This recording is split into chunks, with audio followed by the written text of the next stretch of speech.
Take a little walk down into the underbelly of streaming, where hope is cheap, but it's all we have. We ain't got the fancy things that the big streamers got. We just got ourselves, each other, and the loyal few who follow us.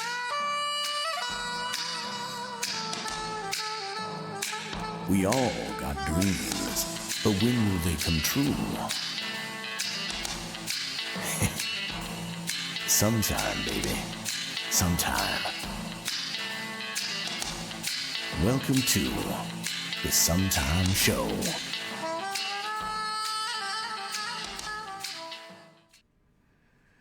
Hello, everyone. I am Zargrim Zanders, and this is the Sometime Show, where we interview streamers. Right now, it's a small show for small channels. Today, we got my wonderful guest here, Heretic Slim. Hi.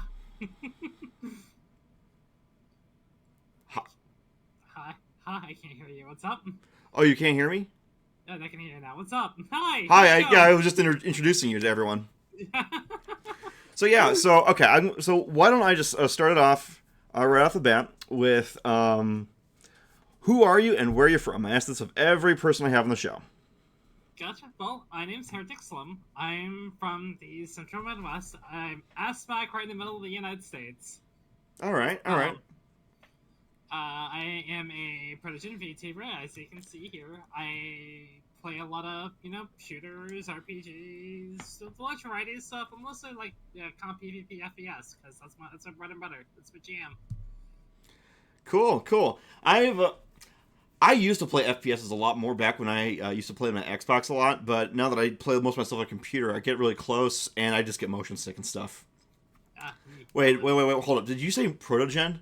Everyone, hide your RAM! Give me... No, what? Yeah, what did I say? Protogens eat RAM sticks. Hide them, or else you won't have any random access memory. Look. That glass panel on your computer ain't gonna stop me, buddy. Oh, no! My processing speed. Anywho. So what do you say we get right into it? Okay. So, I like to ask a few structured questions, but as we go on, we kind of get into more of an organic conversation going. So, let me ask you this. What motivated you to get into streaming?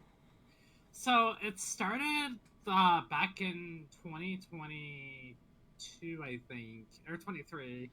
I had just got automated out of my job, and I needed some sort of schedule to keep me stable. So I started streaming 3 days a week for a few hours, just to, help pass time and fill in a little gap while I'm looking for work and keep me on a schedule. And I just fell in love with it. I'd get like messages from people saying like, "Hey, you made my day," and just doing those, making people happy. Was just like kept me going through it. And now I'm here. Hi.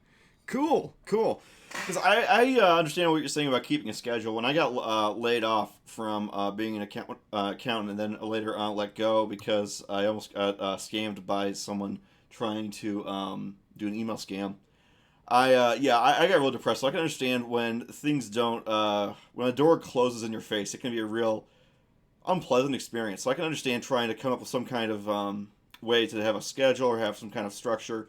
So I totally relate to you on that. So, okay, why don't you tell us about your character design? Or your character lore, perhaps, if you wish to share it. Alright, so... Heretic is a hitchhiker. So in Prediction lore, they're like designed for like service and exploration. At some point there's this big civil war for like freedom and stuff. That's basically the base lore. I don't want to get too depth of it or we might attract an audience we don't want. Heretic is a post-war Prodigen. She's a hitchhiker. She doesn't really have a set home. I take a lot of inspiration from Douglas Adams' work when it comes to... Oh, I love those books! Yes. I have all of them. Do you have the ring on your thumb? Right now, no. Ah, dang.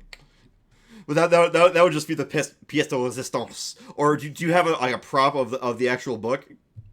I do have the actual books. I don't have props of them. I'd love to have a I would love to have a rented prop with that for my toaster. That'd be absolutely amazing. That would be awesome. Yeah, Oh, I man. take a lot of inspiration from Douglas Adams' Hitchhiker's Guide to the Galaxy. A bit of inspiration from like Firefly here and there. Just like in this like dark, the dark gritty post-war era, just trying to like get her own life together, figure out what she wants to do, and she just instead of like committing to a system, she just goes from ship to ship, planet to planet. Hey, whoever pick her up. Dad, I'm a drifter. Just flew into town. Thought heard your club was pretty tough, so I'd check it out. Knowing my dumbass, I'd slip on a ketchup packet or something if I went to the Salty Spittoon. But I imagine you'd probably kick ass at the Salty Spittoon if you were a drifter. Yeah, oh yeah. All right, That cool. makes the cheeks look like a I got covered in boo-boos. I think you want that hospital. Weenie Hut Chat. I love SpongeBob. Also, hello everyone coming in as first-time chatters. I believe you guys are Heretics viewers. Welcome. These are my cubers. We wanted to have this set up as a stream together where we could stream simultaneously, but in order to get the source image for source visual for Heretic, we didn't have a really good way of doing that without having to get them a copy of VTube Studio with that extra DLC. So And I'm not even rendered for VTuber Studio. Yay! yeah, so this is what we had to. It was either this or using a Fujitech. So I guess we settled on this. So I hope that's okay with you guys. I hope you don't mind coming to my little Podunks channel in the middle of nowhere. All right. Well, next question for you, Heretic. What are some challenges you have faced in your career as a streamer? So my challenges vary from like just finding a good crowd to be around. I think that was like the big one. There's there's a lot of people who especially and like the content creation as a whole, they'll look at you and be like, oh hey, yeah, you can grab my platform, I'll accept you now. And that's just like something I was just not looking for. And then well, can you expand upon that? What you're saying, people will grab your platform and just assume that you'll accept it? I'm a bit confused. What do you mean? So like they slowly look at you by like your active follower number or your active live watchers, and they just ignore you until you hit a certain point. And then they're like, "Oh, hey, you're an opportunity for you to expand my audience." I'll pretend to accept you. Yeah, just dealing with that was like a big hurdle for me. Yeah. I feel like for a lot of people, it's like they want to like grow out and go like super huge. I can't really fault them too much for that. But at the same time, it's like that's not the kind of audience or community I want to develop. I'm here to make people happy. I'm here to bring joy to the world. I'm not here to get big. I'm here to have fun. Yeah, I totally get that. I try to be nice to people I meet as well. I think a lot of people assume I'm just trying to be a ladder climber, but I mean I like meeting people. I like hearing their stories, and that's kind of why I started the Sometimes Show. I figured, hey, I could probably do it to make a few friends, but also along the way I like to meet people, make friends, hear their stories, and maybe we could roll into streaming and stuff. Yeah. So okay. So I'm curious, as a magician extraordinaire, or at least in my character's lore, I have to inquire about the pentagrams on your design. Gotcha. So I am Wiccan. Okay. Oh God! No, what's going on? God dang it! Thank you! That's God. Not a bears. Thank God I don't have the gender swap thing on right now. Oh God. That's all that came in one spot. Goddamn. Yes. Beat up VTuber equals funny. Yep. That is true. Thank God I don't have gender swap on. Oh well. Yeah, I had this whole a special event with audience participation where Mean Witch turned me into a girl, and they had to help me make a potion to help turn me back. But now I have a curse where if they redeem a certain number of points, I get turned into a girl. It's annoying. Kyo, can I just have that potion? just don't give me the reverse. Don't give me the reverse. But the potion was all about restoring you to your true form. Okay. But I am a girl. No. I mean, if you're already in your true form, then it'll just take you back to your true form, right? Right. Right. Oh crap, that's double positive. Oh no, that'd be bad. Would that turn you into a hyper? I mean, I wouldn't mind a little bit bigger. Oh my god. This reminds me of something I saw on Blue Sky the other day where there was someone who made R34 of Tetris. They made Oh no. they made an intersex character of made out of Tetris pieces, and then when they made it into an intersex character, they said line piece, and I'm like, oh my god. Beautiful. That's just beautiful. I love that. Okay. The T-piece is the top for sure. Oh yeah, that'd definitely be the thoracic region for sure. Yeah. Anyway, so I am not practicing pagan. I grew up in I'm not pagan Wiccan. I grew up in a Wiccan family. Okay. So like a lot of the symbolism and a lot of the meanings behind those symbolism, and even a lot of the practices are just like a relaxing point to me, like a center point. Okay. So like, I'm not really super religious, but it's just, it's comfort. It's a comfort thing. It gives you peace of mind, perhaps. Yeah. And the pentacle, as just the symbol itself, has a lot of meaning to it. Okay. Like, Yeah, no problem. speaking of T-pose, if you lay someone else in a T-pose and spread the legs open, they make that exact same shape. Intelligent Fool is saying, Heretic, could be a touch louder here. I'll just put your level up just a little bit to -4 decibels. -4 decibels? Oh, no! Yeah, now you seem to be in the yellow zone, so you should be good right now. Bah! Is that better, Intelligent Fool? Are we good? Oh, what? Someone from your chat was saying that you were a bit quiet. So. Fool is one of my moderators. Oh, okay, cool. They're Uber. Cool. So, okay. I have to admit, I've had a bit of a foray into the arcane and Chia. Shaw. Oh, it's Shaw. like the turtle from Finding Nemo. Got it. Okay. Okay. Now, Intelligent Fool is just baked in my head as a sea turtle. Got it. But okay. So I'm curious to know.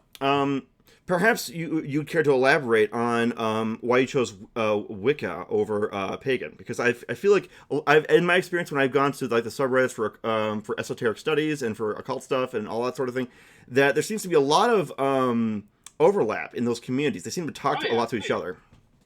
They basically hold hands. Let's be real here. They take a lot from each other. Why Wicca specifically for me is just it's just the background I grew up in. I can get you. I get you. That's cool. Okay, well, next question is, what are some goals and some, or maybe an objective? Maybe you have a new project you'd like to plug. Maybe you have some kind of charity you'd like to plug. What are some things you'd like to do? Oh, and before I forget, let me give you a shout out. Even though you have you're a much bigger channel than me, I'll just do my due diligence and shout you out anyway. Hey, if you're here from my chat, go ahead and give this goober a follow, please. Oh no. What have you done? Do it, nerds. Do it, nerds. Press that follow button. Oh no. Press follow button. I need to hide behind my desk. This is gonna hurt. Ow! No! Ah! What? Ow! Oh, not again. Oh god, wait, do I actually have the gender swap off? I don't. More damage. Ow. Anyway, like I was trying to say, what's like some goals or milestones, or perhaps a project you're currently underway doing, or some kind of thing like that you'd like to plug or talk about? So I want to get into talking more about tech, not only on stream but on YouTube as well. I want to get into more like everything from like time-lapse PC repair and builds, but also like just tech news, stuff like that. I want to expand more to something outside of gaming, into another hobby that has a deep, close passion of mine. I love look at me. I love computers. I'm basically part computer. Well, then let me try using a spell that I learned from SpongeBob. Bee boo boo bop boo boo beep. What'd you say about my mother? Damn it! No, I'm so supposed to say your ears look nice. Hey, Bop beep boo boo bop. Okay, that's cool. That's cool. You know, actually, I would think that'd be really cool because I actually know some people who would wait. Could put you in contact with people who might be interested in helping you set that up. Like, I had a friend of mine commissioned to make this little set behind me. If you wanted to start like a technology news segment, kind of like how False ID does VTuber news. I mean, I know some people who I could send you the contact details for if you ever actually want to go that far. I'd appreciate that. I'd really appreciate that. Like, gaming is fun. It's fun being an absolute gamer, but it's like that. There's more than me than just, oh hey, I shot that man in the face. Man, does he feel bad? Totally. Yeah, I mean, I might be a tiny streamer and I might have only a little bit of experience, but hey, if you want some help setting up something like that, I'd be happy to try and swing a hammer at it. I'd appreciate it. Cool beans. All right, now let me ask you this. So, I'm curious to know if the colors of your character design are indicative of something, or are those just colors you just happen to like? This is kind of like I love my neon fluorescent colors. Oh yeah. Oops, I mean, there's black lights in my office, not for specifically lewd reasons, but because there's a lot of like. You intercepted the joke. Yes. Keep an eye on Heretic. This one's clever. Clever girl. I can use one too. All right. Oh, here's a question. May I presume that you are part of the furry fandom? I don't know. It depends. Are you? Well, yes, but I don't bring it up on this persona. I mean, that's fair. Anywho, yeah, I'd say I am a member. I'm a fairly new member. I joined like a few years back. Like 2020, I think. Yeah. Heretic not being lewd. What is this? No. Oh, that reminds me. I need to play the actual background music for this. I forgot. We're supposed to have I keep forgetting about that. Yeah, here we go. There we go. Hey, Yuri. This is one of my chatters. They're a good friend of mine. Hey. You've been a furry since Robin Hood. Dang, we got an OG over here. Sorry, oh, yeah. No, an OF over here. An original furry. Yep, original. Actually, I'm curious to know. Do you have? I've been to a few conventions. I went to one furry convention, but I've been to a lot of anime conventions. And the one furry convention I went to, I saw people actually had proto-gen suits. And I must say, the color palette and design of your suit kind of reminds me a little bit of that one. Do you have a proto-gen suit? I wish. Oh, okay. I wish I had the money for that. That'd be so much fun. Imagine so. I've heard that, actually, as a technology thing, this could be like a springboard for your thing if you could combining furry and technology, because there are some suits apparently that have water circulation systems for cooling. Oh yeah. I just find that awesome. Yeah. My question is, why did they put the radiator in the pump and everything? I don't know. Because your radiator isn't gonna do much if it isn't fucking moving air through it. It's like, huh. Well, since you like talking about technology and checking over the notes, I remember that is one of the things you like talking about. The app. So, hold on, so just to move heat out the radiator, you just fart into it? I'm sorry, I'm gross. I'm immature. It's totally fine. I can get blue with the best of them. I just try to be neutral, just to be accommodating to other people, because I'm worried that if I give that behavior, that I'm gonna scare people away. Oh, trust me, we're off the wall here. You're fine. All right. So okay, if you were to do a technology stream, what kind of way would you want to do it? Well, I've probably started off with basic tech news, shit that's going on in the world, because hardware is expensive to get a hold of. It's gonna get really expensive now. I'd also like to do streams of, like, troubleshooting my own systems and networks. Like, for example, I got a NAS server here that's on the fritz. I'd love to make a video, or at least a VOD of me just going through all the troubleshooting steps, talking about my processes, hopefully educate people some on, like, just the inner workings of their systems. And even if it's just some basic level stuff to, like, the more advanced, I'd love to talk about it all. I already have an idea for an acronym. Furry Technology News, FTN. FTN, alright, I'm saying that. I'm not, thank you. Thank you. Yeah, you can go for that for a moment, because there's like that inside joke with the furry fandom that if furries were vanished, then like 30 to 80% of the technology or the IT industry would be gone. Yep, and I'm one of them. Yeah. You'd be surprised how many military furs I've run into as well. It's quite fascinating. Oh yeah, and a lot of them in the Air Force. Yeah, that is interesting. I've also noticed in the last decade or so that there's been a real takeoff of aeromorphs. I thought that was interesting. Yeah. Hey, what do you do, bud? Yeah.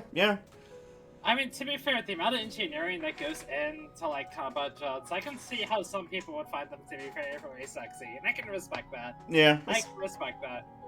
But on the tech note, I'd also want to be educational to agree about it, because I just know a lot of people who are just afraid to go into the computer's BIOS just to turn on XMP. XMP. I don't know if I know that one. So that is extreme memory profile. It allows the RAM that you purchase to go at its set manufacturing speed and set the default speed for that version of DDR. Oh, okay. It's been a while since I've installed new RAM in a tower. Yeah. For a long time, No, you first. I'm sorry. Oh, for the long time I just had a laptop, and that's not. You can install extra RAM sometimes in certain ones, but yeah, it wasn't nearly as modification friendly as a tower. Yeah, so for example, if you buy a kit of Corsair 32 gig, 3200, you throw it in your computer, you turn it on, you open Task Manager, read out what's running as say RAM speed 2000. You're like, oh hey, I paid for all this other stuff. Why is it? Oh yeah. You gotta go to your BIOS and turn this on, you silly. Yeah, I do remember that step now. Back when I had to upgrade an old computer that ran Windows XP. Oh. That's how long ago it was since I've actually upgraded a computer. I miss Windows XP. And to think, in the year of our Lord 2025, we would be missing XP, and all the stuff. Maybe even Vista for some people. God help them. But yeah. I miss 7 for sure. And I'm not upgrading to 11. If I have to, I'll just go to a Linux Mint. Yeah, so I've already got my pass set up. I managed to get a hold of a Windows 10 Extended Service Enterprise license. So that'll have me covered till 2035. 2035? Yes. Nice. And I'm gonna be honest with you, just like with Windows 7, your computer isn't gonna be immediately vulnerable. The second, Microsoft already said they're gonna still put out updates for Windows Defender. Just that some of the other tools, some of those networking tools, Telnet is not going to be updated. This is the most vulnerables.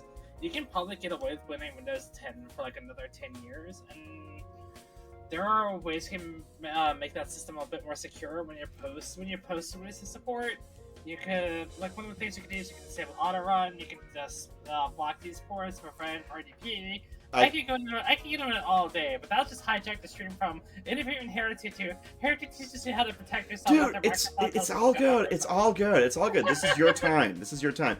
But I gotta say, I got all the security protocols beat. I got all of them. And you know how you do it? Oh, yeah. It's very simple. It's a hardware thing. You disconnect from the internet.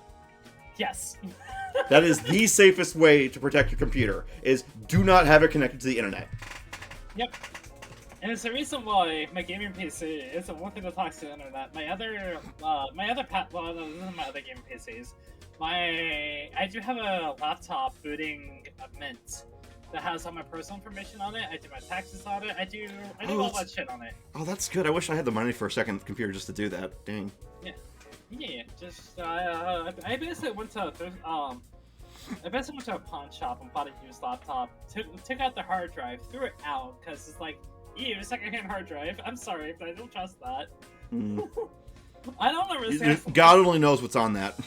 Yeah, I don't want to know what's on it. It could stretch from anything, and that's just too fucking scary for me. So it's nope, ditch that, throw in an SSD, install Mint, and just use that. I'm curious about SSDs. So, okay, when I was originally, I'm 32, so I've been around since SSDs have been around, and I'm curious to know about their lifespan, because I've been hearing that some of them with their read and write cycles eventually they start to expire after a while, and if you use it a lot or enough, if you use an SSD as your C drive, that theoretically you might start to prematurely age it. Is that true?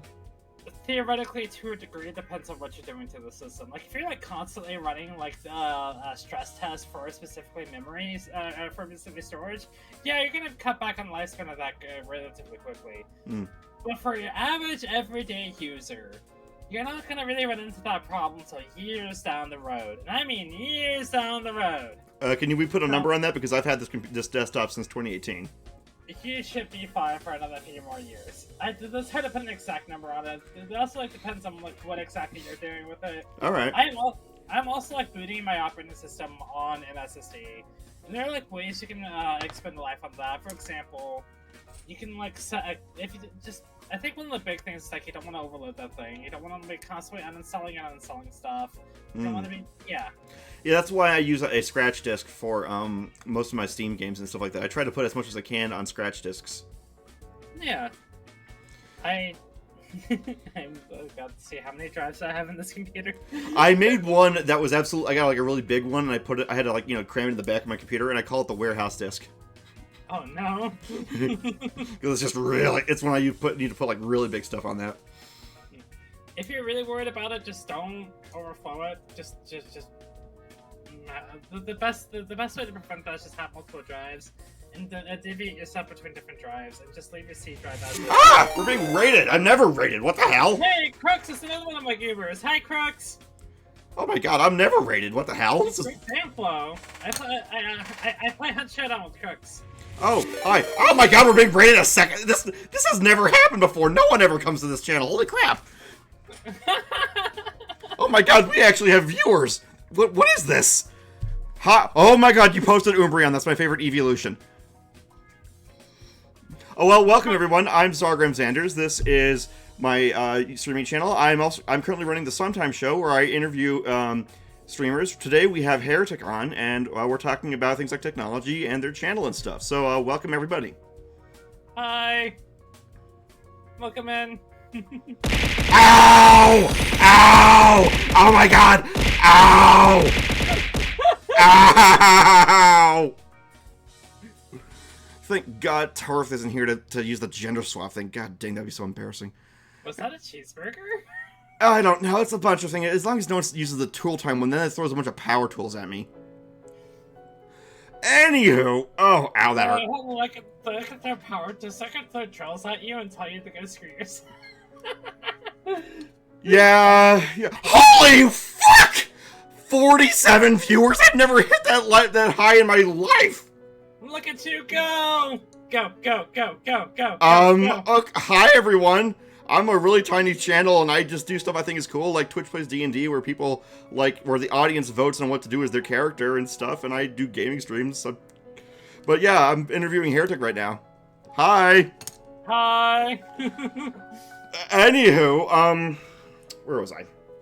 Oh, we were talking about scratch sticks versus SSD.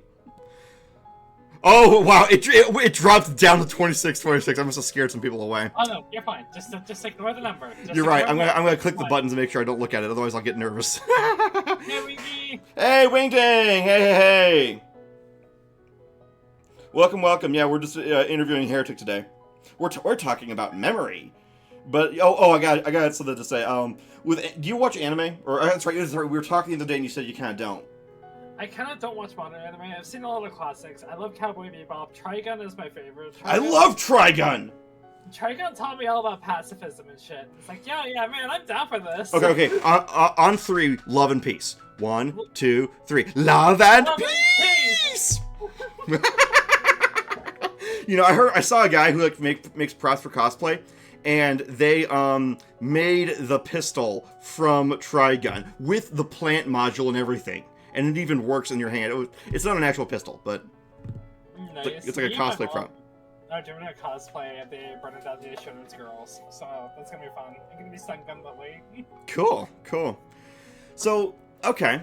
One thing I'd like to know is, one of the last structured questions is, where would you like to be? Where would you like to get to with your channel? What is the goal you'd like to set? Excuse me. My goal is to touch as many hearts as I can. Aww. Make her incredibly painful existence a lot easier to bear. To bring smiles. Oh, that's a mood. Around me. That's why I'm here. That's what I get out of this. Knowing that just the messages of people like, hey, thanks you for the stream. I've had a really rough one. You've made my day, and that warms my heart. That's why. Aww. That's so sweet. I love that. I love that. Honestly, I can relate to that. I can relate. I have an anxiety disorder, so if I make a mistake, and I also have depression, so if I make a mistake and I can get really down on myself about it, and so I want to I want to try to live an ethical, moral life if I can, try, or at the very least, not be a jerk. It's really hard to do with the system of power that we have established. Yeah. No, enough of that bit. Yeah. Fair enough. So, okay, I have a question so I'm really interested in science fiction. I actually have an English degree for writing and stuff like that, and that was one of the things I wanted to do out of undergrad, but that didn't work out. But one of the things I've been thinking about is how a lot of people are going around talking about AI. They call it AI this, and I'm just thinking it's really not completely sentient. It's really more like a VI, if that. It's like a really primitive VI. Yeah. It's more of just a bunch of if statements going calculating a bunch of if statements on a GPU. That's burning up a bunch of energy for no fucking reason. Yeah. And honestly, you know what the saddest part I think is? Theoretically, this tool could be used for a lot of good. Theoretically, just like any tool, you give it purpose and stuff. But I can't help but feel that it's becoming, that it's already abused like crazy. Because there was a person there was this a young lady who was part of she was in this Google Science Fair for high schoolers, and she won because she had this was like back in, what was this, 2011 or something like that. This was like a long time ago, but she had trained a AI to diagnose or to identify cancerous breast tissue samples, and she was working with an Italian hospital to research this kind of thing. I feel like it's just a crying shame that the technology is being used for dumb stuff when it could theoretically be used for actually helpful stuff. You know what I'm saying? Oh yeah, like I'm gonna make the hot take here. This tech shouldn't be in the hand of the average person, just with the amount of power it uses on its own. For example, like an ordinary AI search uses about the same amount of power as 8 Google searches. Wow. And a lot of the servers have to be water cooled because they're not running traditional hardware use. They're running racks upon racks upon racks of GPUs. Those all have to be water cooled, or they're gonna fucking melt.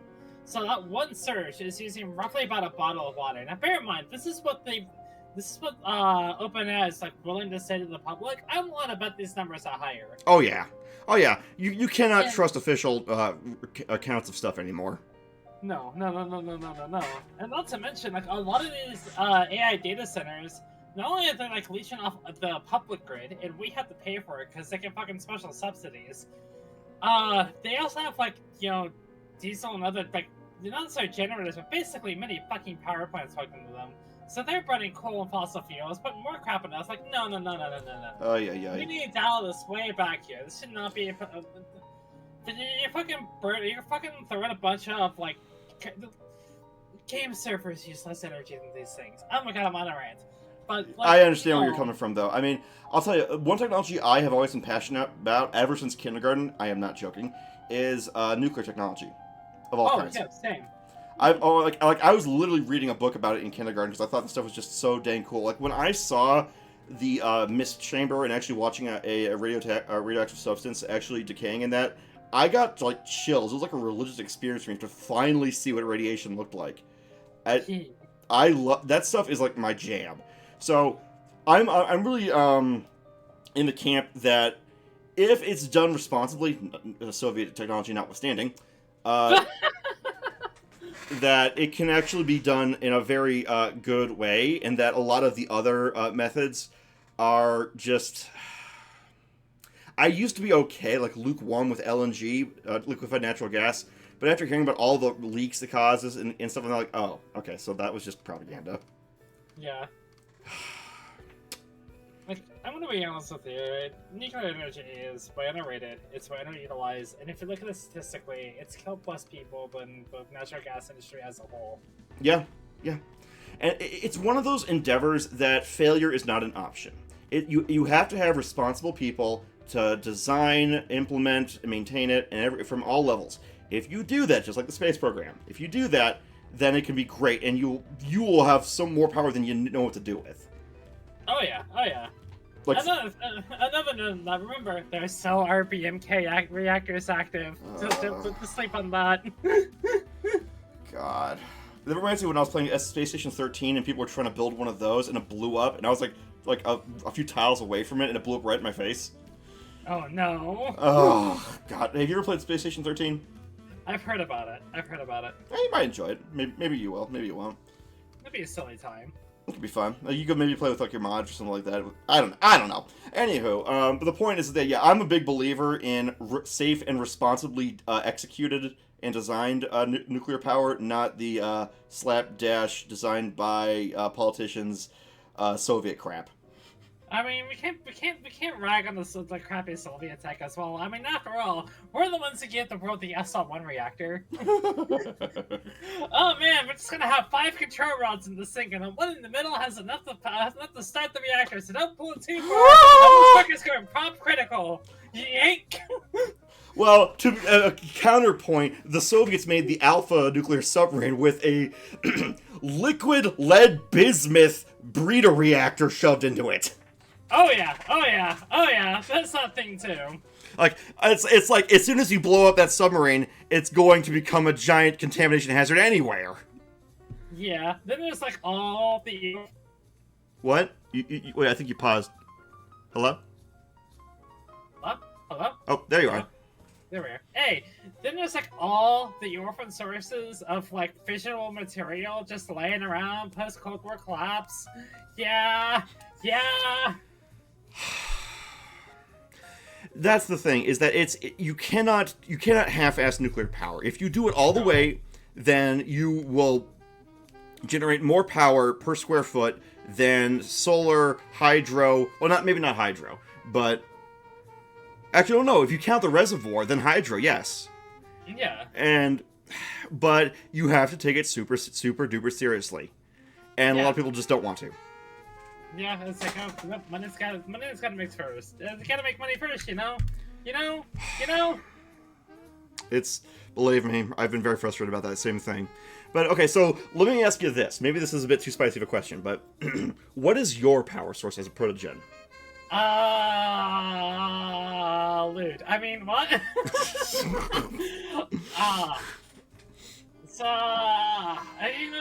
There's a USB outlet somewhere between these cheeks. If you just get...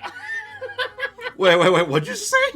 I said there's a USB outlet somewhere between these cheeks. Wait, so you're only 12 volts? No, I need a bit more juice than that. You gotta plug me straight into the wall. There's like 5 of them. Oh my gosh, I'm playing. You know, actually, the nerd in me is now thinking, how would you program... I would probably use aircraft connectors, because you have so many rods, and you can actually use quite a lot of power through that. So... Wait, sorry, no, I'm taking this too seriously. Sorry, it was supposed to be a joke. This is supposed to be a joke. I was like, yeah, shut the aircraft coming in. Let me bend over here real quick. Well... Spread them out, Tennessee! Oh, God. We're off the rails. Let's go. Well, you know what's funny? I should do that for the next anime convention. I have a Tech Priest cosplay from Warhammer 40k. I don't know if you know what that is. Yes, I know what that is. Okay, I should take a toaster with me, dressed up as a Tech Priest, to a convention. Do it.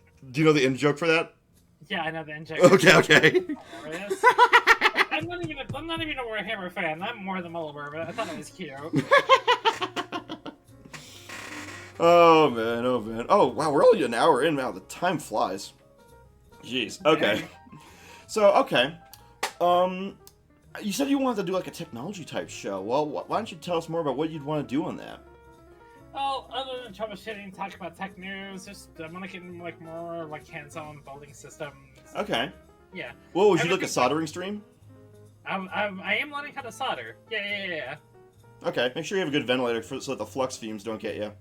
That's my issue. I don't have a good ventilator, so it's like that has to be back. Otherwise, you'll be solderized. Oh my god.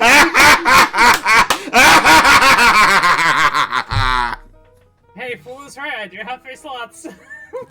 Oh, God. Uh... okay. So let me ask you a bit more of a serious question. I tend to ask this of some people when we get later in the interview. So, as we try to get some more of an understanding of who you are, because we've been talking about what you are, what are things that you value? What's important to Heretic Slim? Honesty and genuineness. Those are like 2 things that are big values to me. Some would say integrity, but that's just so cliche.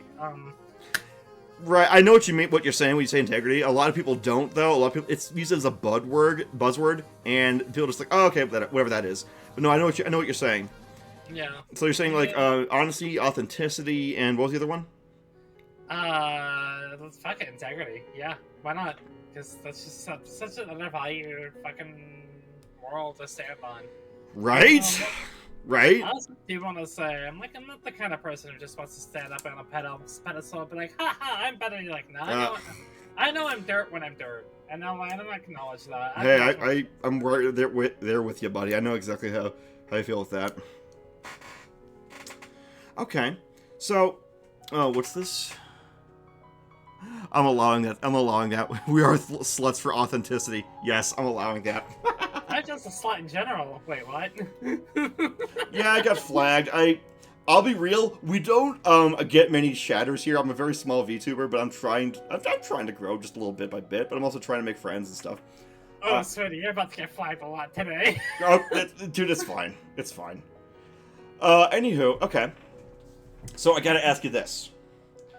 What's under the face screen? I think it's pretty hollow. Oh, that's okay. There's nothing. You open it up, it's just a void.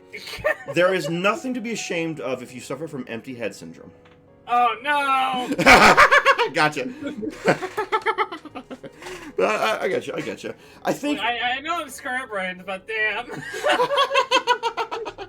Scarbrand has trouble internalizing his accomplishments. Scarbrand. You sure there's not a hamster on a wheel in there? Like, yeah, I've seen that one too. I think my favorite one was like the Predator takes out the visor and there's like a bunch of ice in a bottle of Sophistic Crystal. Oh, that's funny. Sophistic Crystal. Okay. So let me look at some of the other notes about things you wanted to talk about here. You said we've talked about technology and science. Oh, you say you like to talk about astronomy. You know, I gotta say, I've been looking at some of the stuff with the James Webb Telescope, and my God, that is just so cool. That if I were making the next Civilization game, I would add that as a wonder of the world because of just how big that is. That and the CERN Super Collider.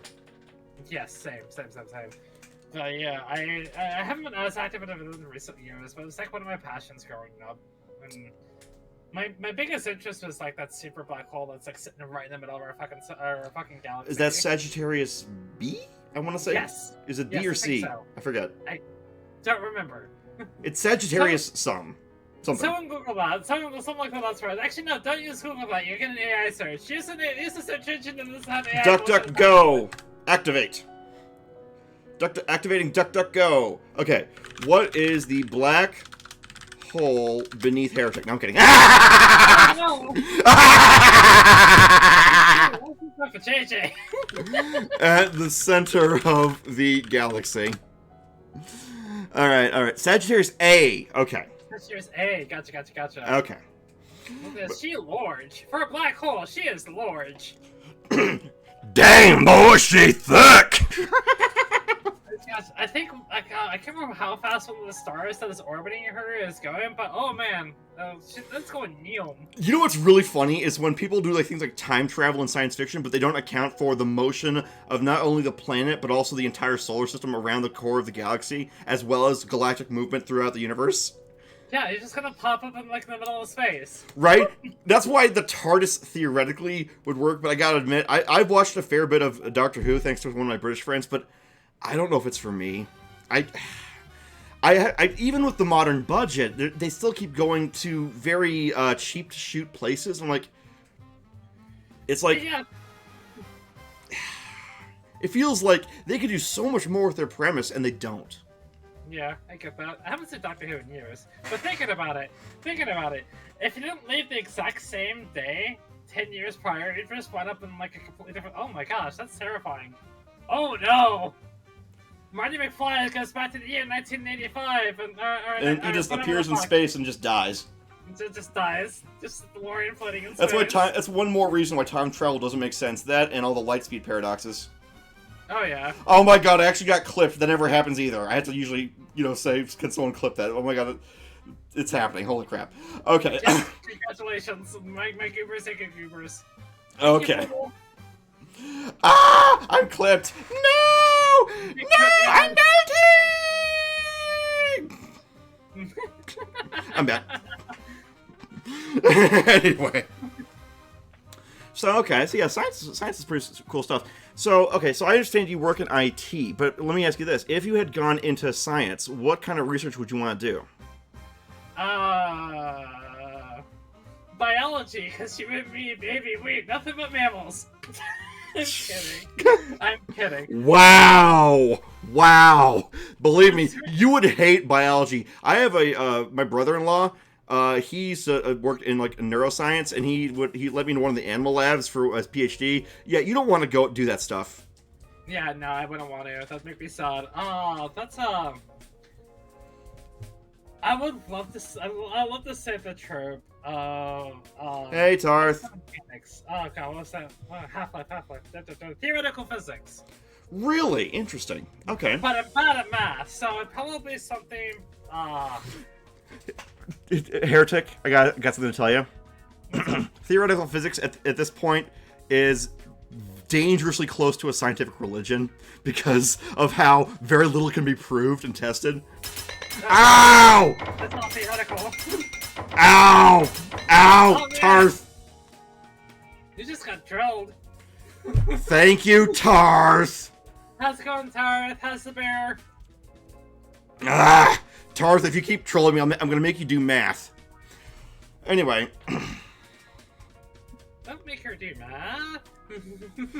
If you give Tarth an inch, then they'll just, Oh, trust me, I know.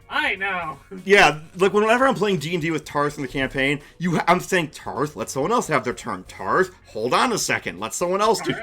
Tarth, I feel like I need to put them on a leash. And not the kind that Tarth would enjoy. I think she'd like that, though. No. One of those, harness leashes that you put on kids. Oh, yeah, probably not. Yeah, if it's gonna be... See, if you're a dom for someone like Tarth, you gotta make sure you don't punish them in ways they enjoy. The punishment has to be an actual punishment. That way, when you give them a reward, it's a real reward. Just talk to Moon about that. She can help with that.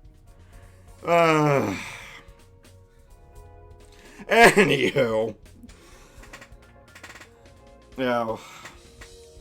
Anyway, where was I? We were talking about science and stuff. Okay, so you said you'd want to do theoretical physics. So I'm curious to know, have you done any looking into, M theory? Not recently. I'm kind of out of touch with a lot of things. That's Working fine. overnight takes a lot out of me. I get you. Help me. What is sleep? What is daytime? What is nighttime? The light! It burns! I cannot perceive reality anymore. What's going on? H theory? What's H theory? Is that like a hentai theory or something? What does H stand for? I mean, there it is. So I was about to say, it sounds like it's gonna have tentacles, so it's gonna be a good time. Well, I've seen good tentacle hentai and bad tentacle hentai. It all depends. It's a mixed bag. Oh yeah. Where were we? Okay, so, all right. Here's a question for you. Do you think there is intelligent alien life out there in the universe? Statistically, yes and no. So you're saying the Drake equation? Yeah, technically, statistically, yes, there can be. Statistically, also there can be. It's just hard to prove or disprove. For example, the amount of requirements for life, just in general, is very, very some margin. But if you think about it, we're just comparing life on Earth to what life could be in other places. we're able to find like the most bizarre creatures living at the bottom of the fucking ocean, where there is no sun, where it's like -degrees everywhere, and the closest thing to heat is volcanic vents. Like, life itself is more durable than like we give ourselves credit for. So I like to think, yes, there is life out there. The question if it's intelligent, though, is a different conversation. Yeah. The question if we're ever gonna see it, though, is a different conversation. Especially if we look at the theory of relativity.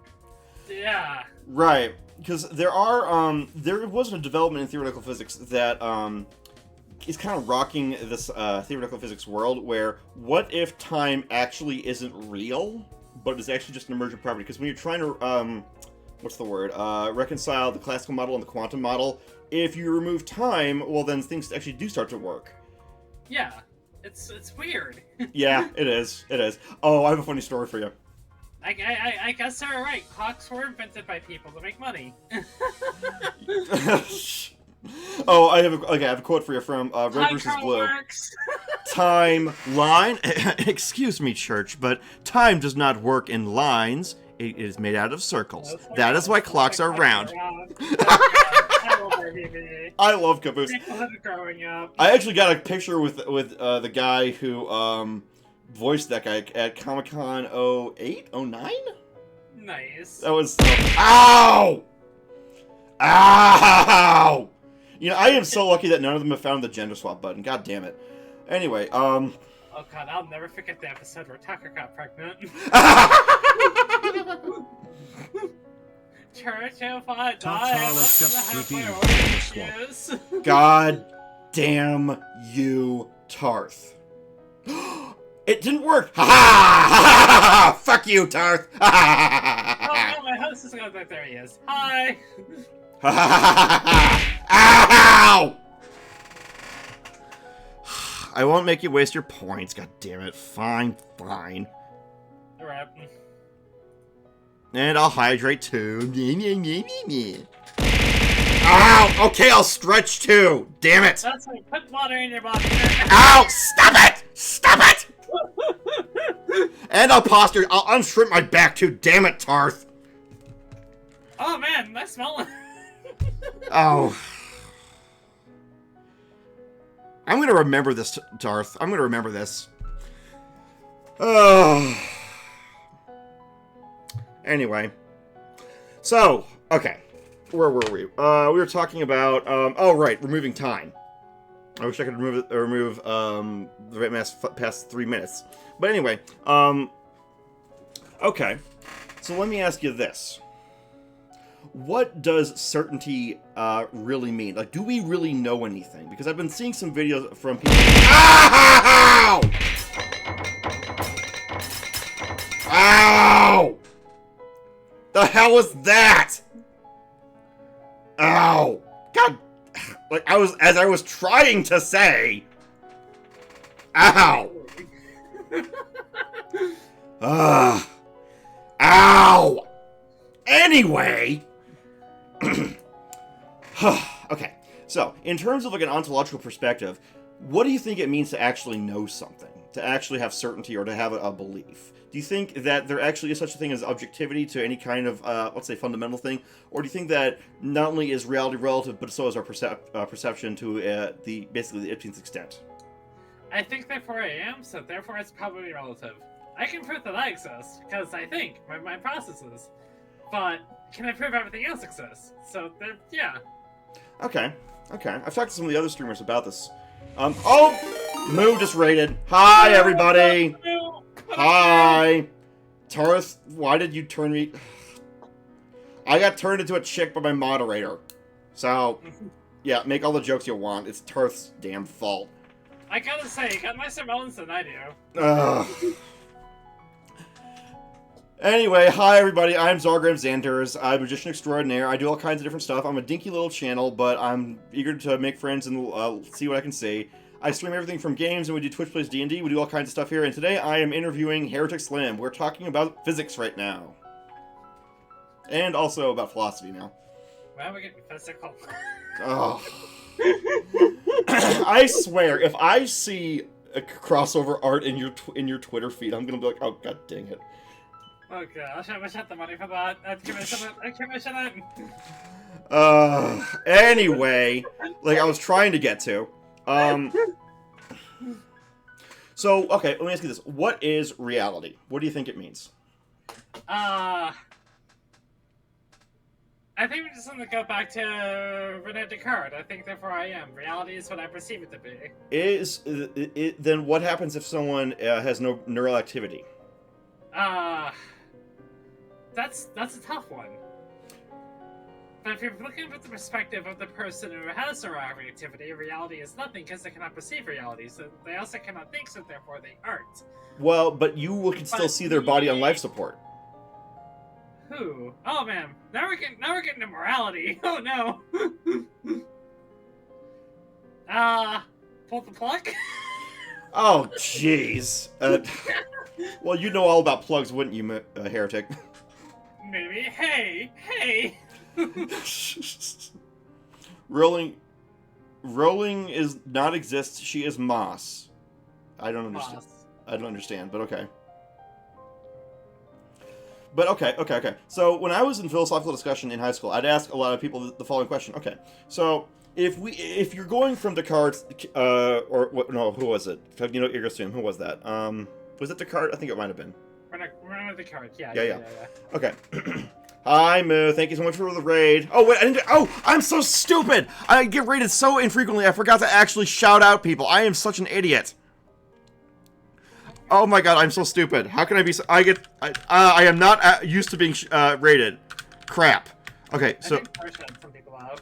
What? I think Tarth did some new shoutouts too. Okay, Tarth, can you shout out the past 3 people who raided us? Yeah, we have Crooks, we have Flo. Okay. Oh my gosh, it's original. Yeah, we had 3 people. Oh wait, you're not gonna be able to scroll up to that crap, okay? I'll shout out Moo. Crap. Moo Gamma Shook. Yeah. I have to wait an hour before I can shout someone else out? Oh wait, no.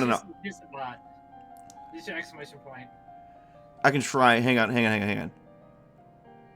Where was it? Where is the other person? Oh, there it is. Okay, so it's Crooks Wild. Okay, so shout out Crooks World. Crooks World, party time, excellent. Renswell, no stairway, denied. Yeah, I need to get a watch party for that movie going, because I love that film. The movie's awesome. But I'm a big fan of, what is your favorite movie? Or favorite action movie, favorite sci-fi movie? Oh gosh, you're making it really hard for me. I was trying to make it easy by coming up with all those different, categories. The problem is making the favorite thing. That is hard. I think favorite sci-fi would be Titan AD. I love that movie! I have art from the artist. They were at Anthrocon one year when I went. You lucky bastard!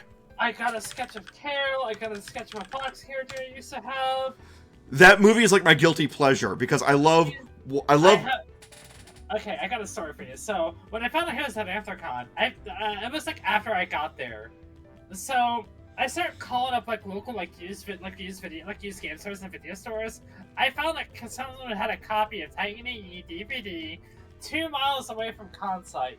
So I walked for 2 miles with some friends in the blistering hot July sun, 2 miles back, just so I could get a signed copy of Titan AE. Nice. That is some dedication. I gotta say, that is some dedication to the craft. Yeah, I love that film. I love it too. I will admit, I do think it would have worked better as a miniseries than as a movie. It feels a bit fast, but I still love the soundtrack. I love the art. I love a lot of things about it. But I do think it would have been better as a miniseries. There is so much within that movie that could have been expanded upon and explored upon that just isn't. Yeah. But unfortunately, the curse of Don Bluth is that they have a lot of ambition, but they don't have anyone to believe in them. Yeah. It's sad. My favorite action movie, I think that'd be Drive. That's another movie I love. Did we just become best friends? Yep, we're doing it. Yep, we're friends now. We're getting soft tacos. Okay. Yes! I'm gonna say... Hog. Yes. Okay. Yes, I love Drive. Okay. What? Nothing. Jiggly. Wait, what? I'm not doing anything wrong. If I ever find that witch, I am going to take her hat off and stomp it into the mud. If I ever find that witch, I'm gonna ask if she can help me out with some things. Also, Tarth, I couldn't help but notice you haven't changed me back. No, Tarth, leave her. This is fine. I can work with this. Anyway. If I'm being too inappropriate, please say so. No, you're not. Believe me. If I've shown you some of my my other personas, believe me, you're not. As long as you're not against Toss. Oh, no, nothing against Toss. Right. I've never passed that line. Right. I got you. So, okay. So, do you have a copy of Shipbreaker? No, I don't. Oh, so you can't reenact the opening scene from Titan AE then? Where Kale is cutting up the ships and stuff? Yeah. Oh, man. God, that's such a good scene. It is such a cool movie. It's got so many great ideas. It's got so much detail in the animation and in the background. Like, holy shit. Didn't it come out the same year as The Phantom Menace? Yes, I think. Well, then it was fucked. It was doomed on delivery because no matter how. No. It was no. It came out in 2001. Isn't it the same year the Phantom Menace came out? I don't think so. When did that come out? Let it go.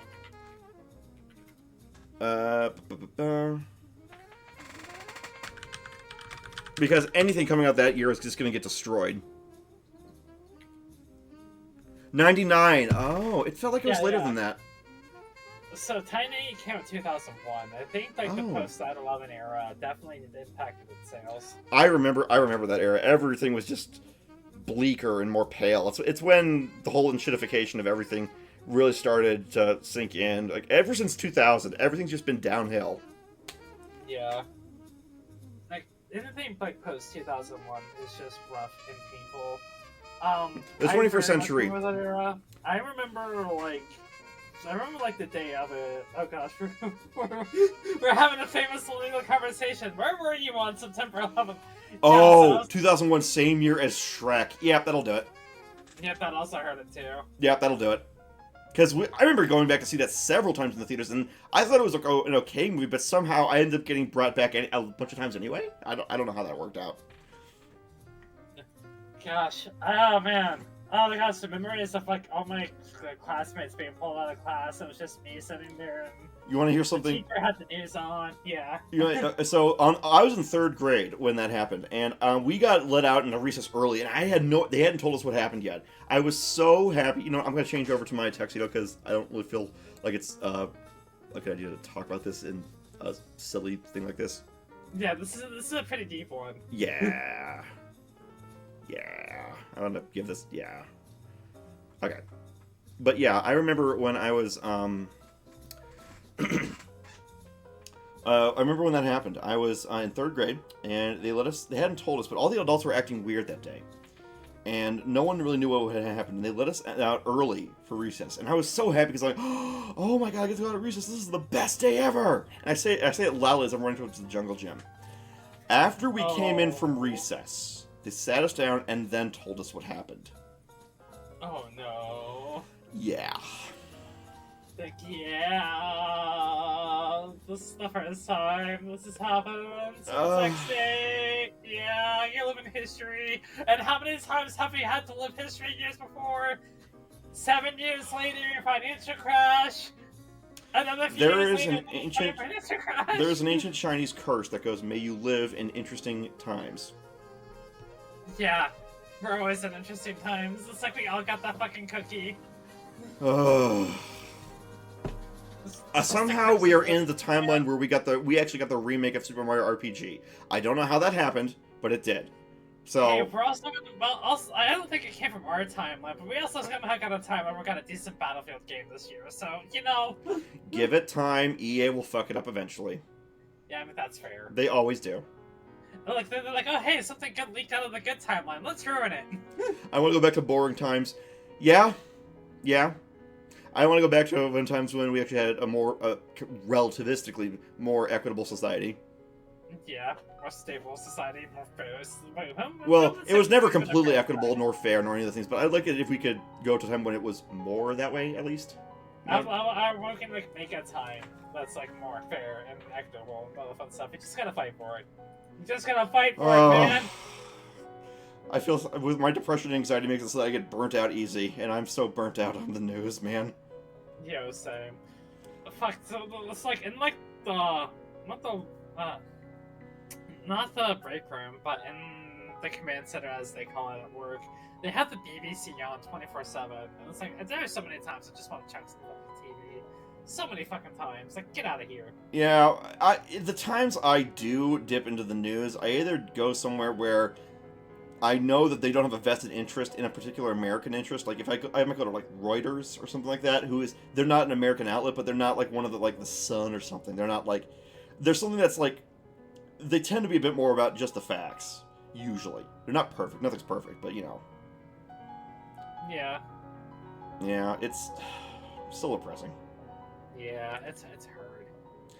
Oh, I have a question for you. What's up? So, what kind of brain does your progeny character have? Positronic, optical... First, you yeet the lolly, then you beat the lolly! Ow! What just happened? Someone redeemed the yeet and beat sound command. Ow! Ow!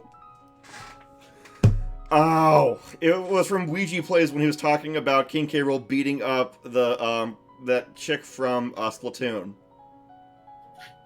It's also my attitude about how I think about that sort of thing. Just get that shit out of here. So yeah, I have that in reserve in case we run into something that I'm not very much a fan of. If you catch my drift. Yeah. Just throw that shit away. Get out of here. Yeah. Yeah. I just screamed so fucking hard. Wow, intelligence. Okay, that's says a lot about you. Just scream stuff I can. Yeah, that tracks for them. That tracks for that silly raccoon. Actually, that's one that I have on my channel. Anywho, oh, you know, oh no, you wouldn't know because you don't like anime. Ah, dang it. Okay.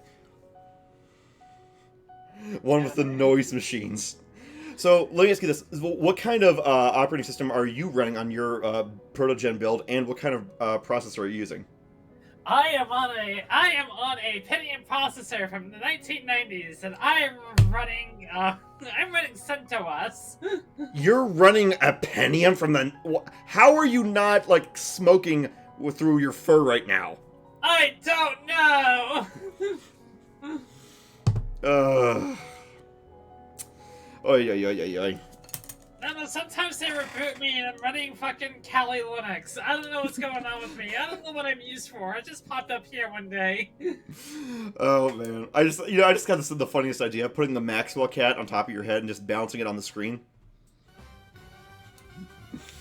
Oh man. Oh, there's a show you might like if you like technology because it has some like references to the way that game development works. It's kind of become a bit trendy actually. It's on Glitch. It's by Gooseworks. It's called The Amazing Digital Circus. Ooh. You might like it. It's a lot of people assumed incorrectly that it's a show for kids. It's not. But a lot of people think. Yeah, a lot of people see bright colors and cartoon characters and they immediately think, "Oh, kids show." That's not it. It's closer to like it's like a gilded I have no mouth and I must scream, but way watered down. It's nowhere near as horrific as I have no mouth and I must scream. Yeah. But it still gets to some of the existential terror of being trapped in a computer. Forever. And being forced to live forever. Yeah. Yeah. Ooh, you could do a reaction to it. That's kind of trendy these days. You're kind of like stuck in this constant state of torture, and just you're always starving, you're always cold, you're always hungry. But it's just not enough to do you up. Yeah. Yeah. But yeah, if you ever want to start a technology show, you could do things like reactions to stuff like if you could do it. I don't know if you'd be able to, but you could like react to Digimon, or I don't know. Did you ever watch that as a kid? Yes, Digimon would be fun to do with all the religious elements behind it. Like, it's not a theology. That'd be so much fun to do. Holy shit. I think your Digimon name would be Hornymon. Oh my god. Now, let me ask you this. Did you learn about Digimon through the show, the games, or like 90% of people through R34? I wanted to say R34 as a joke, but no, I remember watching the show growing up. Yeah, intelligent. Yeah, you guys should totally do like a reaction. Like you could put that on YouTube, maybe get some views too if you want, if you're into that kind of thing. But yeah, you guys totally do a reaction. That'd be a fun thing. Because if you like technology, there are references to things that are technology based, and it's not just it's digital, but it may as well just be a magic lint. No. It has some things that if you know enough about computers to get yourself into trouble, you can pick up on some things. Yeah. So that's right in my alleyway. I get you. So, okay, let me ask. So, I believe you said you picked a protege because you like technology. Is that right? Yes. So, I have an idea. There are, in Space Station 13, some people have, like, these robotic dog creatures that they make that are like cyber dogs. And I'm thinking, so why did you pick a protege and not a full-on robot? I'm curious about your aesthetic choices. I'm a sucker for cyborgs. It's just personal preference. If I honestly also do kind of want to go sub character at some point because that'd be fun, just the full blown synthetics. But I really like the concept of cyborgs. I think they're a way underrated and undertouched thing within science fiction as a whole. Because like when most people think cyborgs, they usually go to the straight to like either the Borg or Cyborg from the comic series. I'd say not even that. A lot of people when they think cyborg, they immediately assume that it means robot or android. When they really, cyborg is supposed to be a hybrid. Yeah, like I'm augmented. I'm like JC Denton from Deus Ex. Okay, my vision is augmented. Yeah, have you ever seen like RoboCop? Yes, I have. Yeah, I love that. That movie was pretty awesome. I saw that as a kid actually. That was a lot. Oh god, that's quite the show. I know, right? The fucking execution scene at the beginning of the film where the guy gets literally blown to pieces by a fucking line of gunfire. And the guy who gets mutated by a bunch of toxic waste and then crashed into by a van by his buddy, and he doesn't even bleed. He just turns into a bunch of goo. Ooh. Yeah, it's horror. Yeah, I mean, this is they made kids' toys based off of this movie. Gosh. Oh, That's the terrifying PlayStation reality of RoboCop. Oh god, we're on our way. Well, the thing is, one of the things about RoboCop is that it's not really a police state per se; it's a corpo state because OCP is the one that's like controlling. The police actually end up going on strike because of RoboCop, and Detroit actually, kind of presciently, becomes a hellscape. That reminds me, there's this one 90s like driving game that's been inspired a lot by RoboCop. I can't remember what it was called though. Spy Hunter? Not Spy Hunter. Spy Hunter is a good one. Hold on.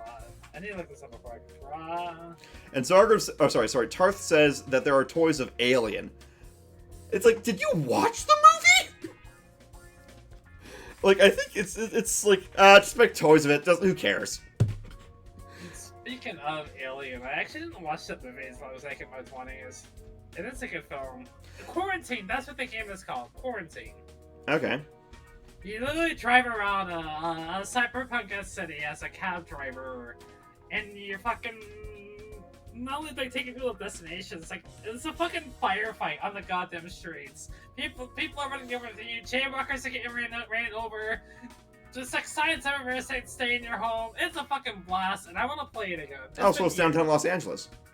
Yeah, basically. Alright, okay.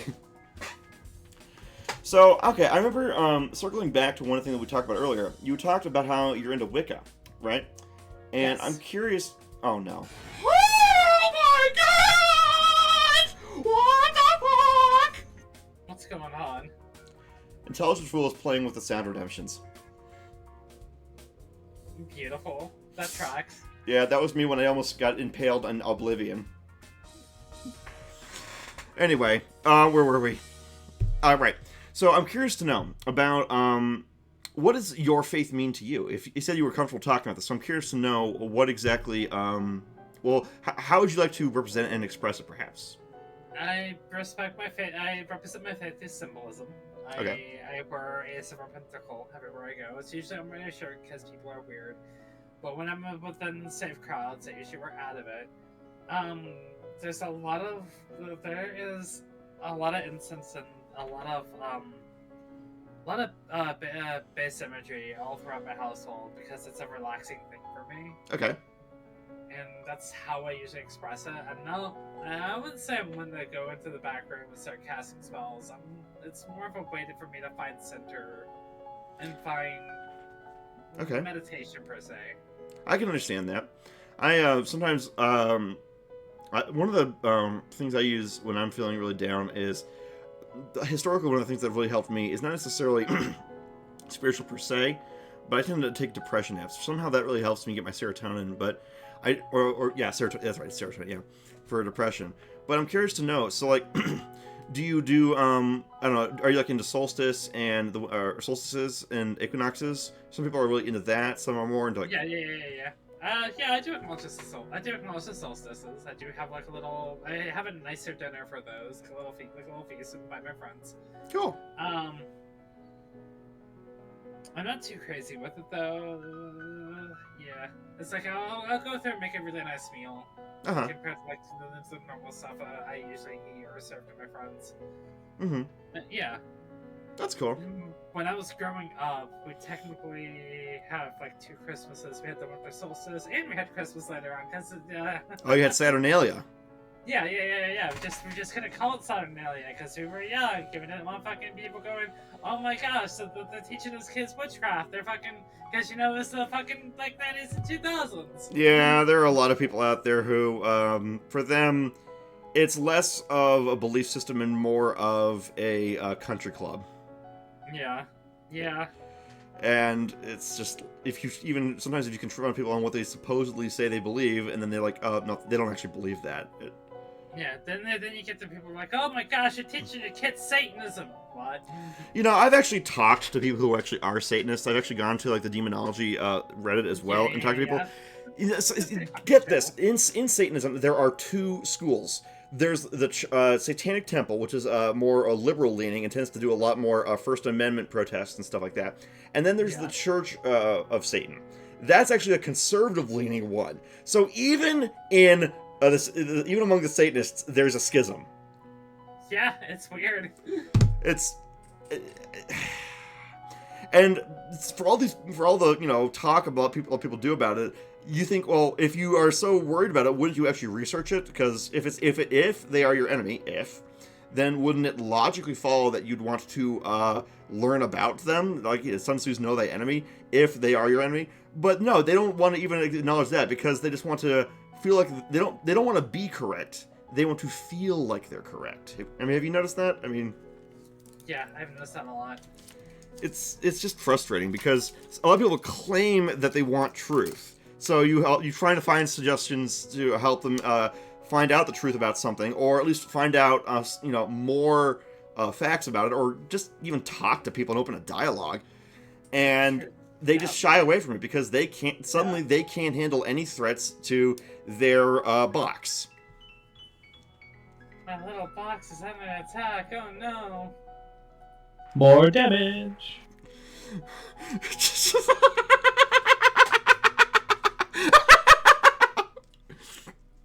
Okay, fine. That was funny. Anyway. Where were we? Okay. So, alright. I remember I was doing a, one thing when I was researching a lot of esoteric stuff, there is a channel out there called Esoterica on YouTube. It's by Dr. Justin Sledge. He dives into things like religion, concepts of magic. He's even dabbled in some alchemy, and he tries to take a lot of the stuff from a scholarly perspective, and he tries to actually say, okay, what is this stuff? Why did it exist? Who did it exist for? And what does it mean? You know what I'm saying? And that was kind of what got me interested in a lot of this stuff to begin with, because I'm thinking, okay, here's something I've never really learned about, I've only ever heard about it like third hand. And after I started getting into it, I realized a lot of the stuff, because after I started talking to people in the community, a lot of them were basically describing it as like custom religion. That it's a way of customizing belief systems to find your own inner peace with the world. God damn it, Intelligent. Ow. That tracks. Right. And one thing that's started getting me wondering about it is, what if the reason a lot of these things are supposedly banned is because it's showing you the inner workings for a lot of other religions? Because you start seeing a lot of commonalities. You start seeing a lot of things about how other things might work, and you realize, wait a minute, these things are a lot more similar than I thought before. So I'm not gonna go into too much details on this, but I'm not gonna list names here. But Popular Origin A leans on a lot of having control over people, and the moment you get people to start seeing other directions or other things that segment other things, you start losing control. That's a part of it right there. I agree. Yeah, and I'm not gonna go into too depth detail of that because I don't want to make some people upset. Because I know a lot of people that are into insert religion A, and they're pretty decent people, and then they're clearly not manipulated. Right. Yeah. A lot of it depends on Popular Origin A here, who the leaders are, and there's a lot of variables to it. It's a multifaceted issue. It really is, and I guess it gets to the concept of the human desire to want to feel a sense of belonging. You know what I'm saying? Because a lot of people, they express their desire for community in different ways. Some people get very, very prickly about it. Some get very, very huggy and cuddly about it. Some get very, very authoritative about it. You know what I'm saying? Oh yeah. And I feel like I'd say it almost seems like religion and the concepts that it spawned, and the fields that it spawned as well, are like as much of a reflection of humanity as they are supposedly a reflection of reality. But a lot of the times, they feel like they're an emergent property of culture. You know what I'm saying? Yep. It's just interesting that way. Like, for example, I was watching Dr. Justin Sledge's thing on Esoterica about how, if you actually look at the archaeological record, there is no evidence that Exodus actually happened. Yep. And it turns out if you actually do go digging and actually do start looking at things, it turns out a lot of tribes in that part of the world were actually creating competitive histories. They were literally inventing histories to try and make one tribe, their own tribe, more legitimate than their competitors. Yeah, that tracks. That very much tracks. I mean, it's so consistent with how humanity acts. It's like, why isn't this being talked about? This feels huge to a lot of... It's very much what they said in Cock and Booty Modern Warfare 2. History is written by the winners. Oy. It very much is. Oy vey. Yeah. Did you commit war crimes, but destroy entire civilizations? Yes, but did you win? Okay, you won. Guess what? We just rewrite history and just forget all that. But unfortunately, you know what's weird is that the losers of the Civil War, there was this sorority of women's club in the South that banded together to start rewriting history in Southern states to make the South seem a lot better than it actually was, or more legitimate. Yeah, and unfortunately for us, that facade is starting to fall apart quite dramatically. Well, for people who actually are legitimately curious and actually try to, fact check stuff, yes. But some people, they'll just say that's how I was raised, and they won't ever question it. They won't ever doubt it. They won't bother to examine it.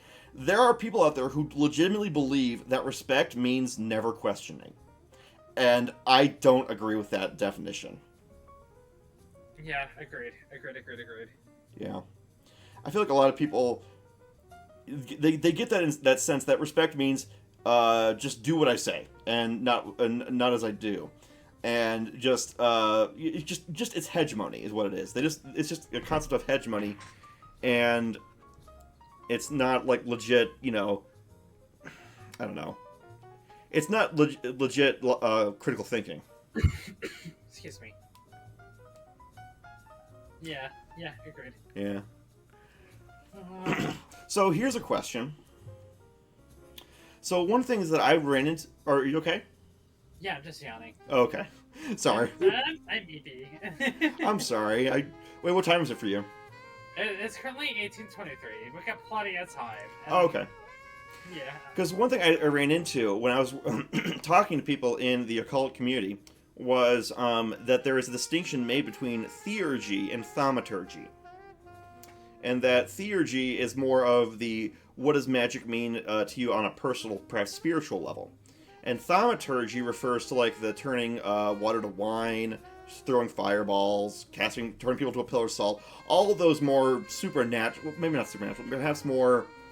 I mean, Supernatural is a good show.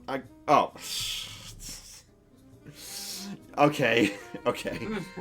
Well, you know what I'm trying to say is that Yeah. it sounds like from what you're describing with your experience with Wicca is that it's more of a theurgy experience for you, and that it's more about what it means to you as an individual, and it's a way you're using it as a way to enrich your life as opposed to define your life. Agreed. Yep. That's honestly the best way to put it. It doesn't define me, but I carry it close to my heart. You know, I totally vibe with that. I totally vibe with that because I've had a lot of friends who are in, like, let's say the LGBT community, and I've known some who they take the flag and they take their identity or they take their sexuality and they almost make it their identity. And there are some who it's just a part of them. It's just like, oh yeah, I do all these things, but oh, this is there too. But I've met some people, like especially when I was in college, who they got kind of zealous about it, and it almost became like an obsession for some people. And I can't help but feel like, on a broader sense, that with humanity, whenever there's something that someone is passionate about, and there's nothing wrong with being passionate about something. Don't get me wrong. Yeah.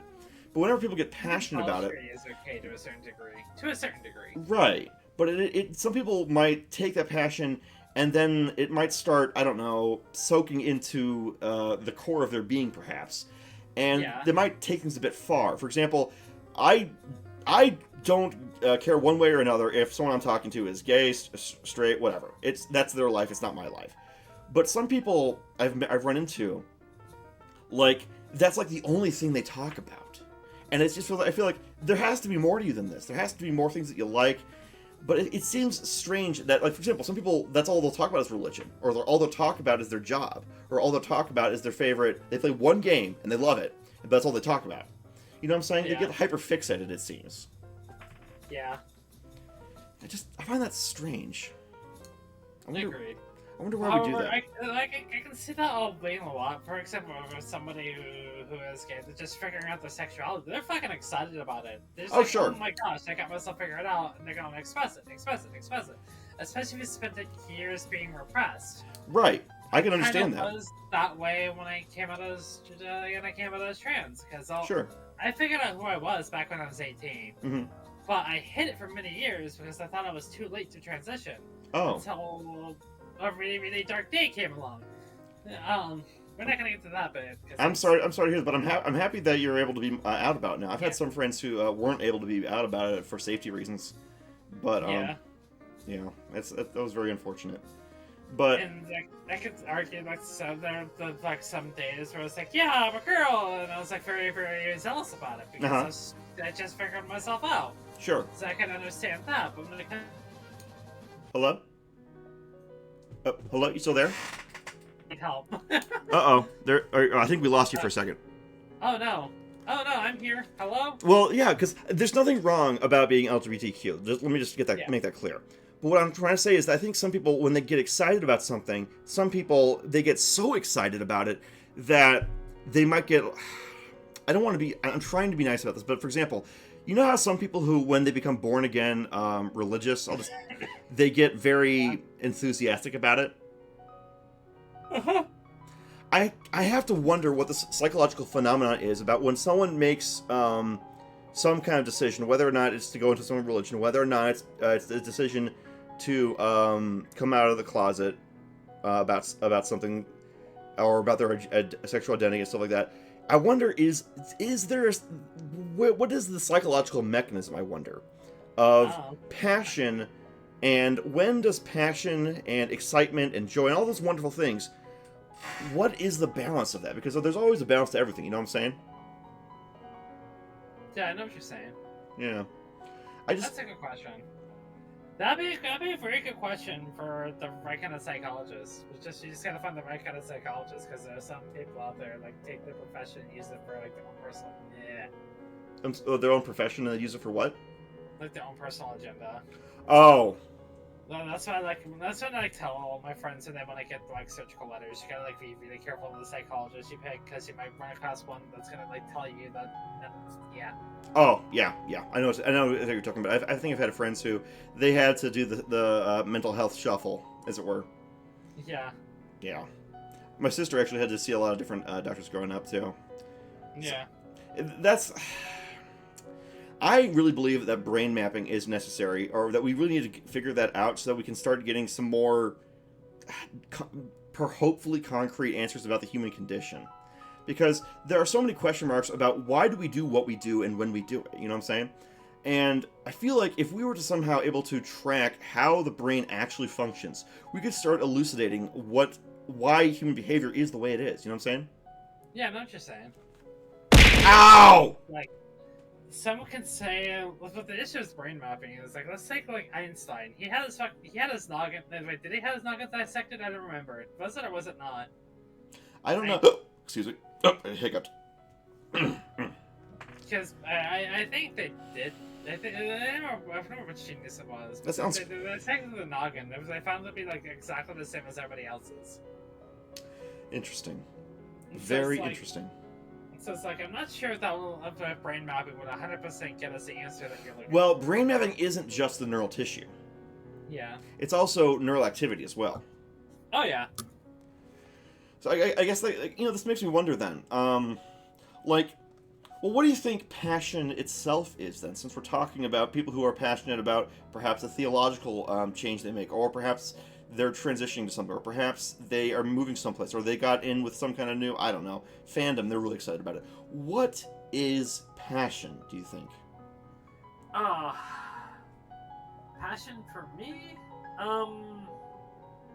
That's a hard one for me to describe. I'm not sure if I can describe that one. That's a very strong emotion that intersects with a lot of other emotion. Which can also intersect from, like, everything from joy and bliss to anger and rage. It almost seems like you're describing it kind of like a fuel. Yeah, like a fuel, like a drive, like a urge to go forward. Yeah. Interesting. I guess perhaps burnout is then a dearth or a shortage of passion, perhaps. It could be. To me, burnout is super hyper fixated on something, then it's like, what's going on? That's ADHD. Well, actually, you're okay with talking about mental health, right? Yes. I should have asked that earlier. Sorry. But I'm curious. You said, I think before the interview that you're on the spectrum. Is that correct? Yes, I am on the spectrum. Would you care to describe what your experiences with that have been like? Pain. Oh, okay. Hardship. I'm in the Midwest, so I'm in the central Midwest, so it's very hard to get a lot of, like, help for that, especially growing up. I had to learn to mask a lot of, like, a lot of my symptoms. Like, I just sitting still was an extremely difficult one. Not making, like, random, like, not stimming was one that really hurt that I had to, like, cover. But, you know, little heretic back in the day didn't realize that she was masking. But anyway, I can kind of understand what you're saying. You see my text messages. It's pretty obvious that I'm dyslexic as fuck. That makes life hell as a whole. Really? Like, reading comprehension skills is so critical to just surviving in society. And when you just misread one message, then you're either getting yelled at or belittled. Especially more so when I was younger. It's been a hard road for me. I'm not gonna sit there and deny that. But I wouldn't do anything in the world to change me because I love being me.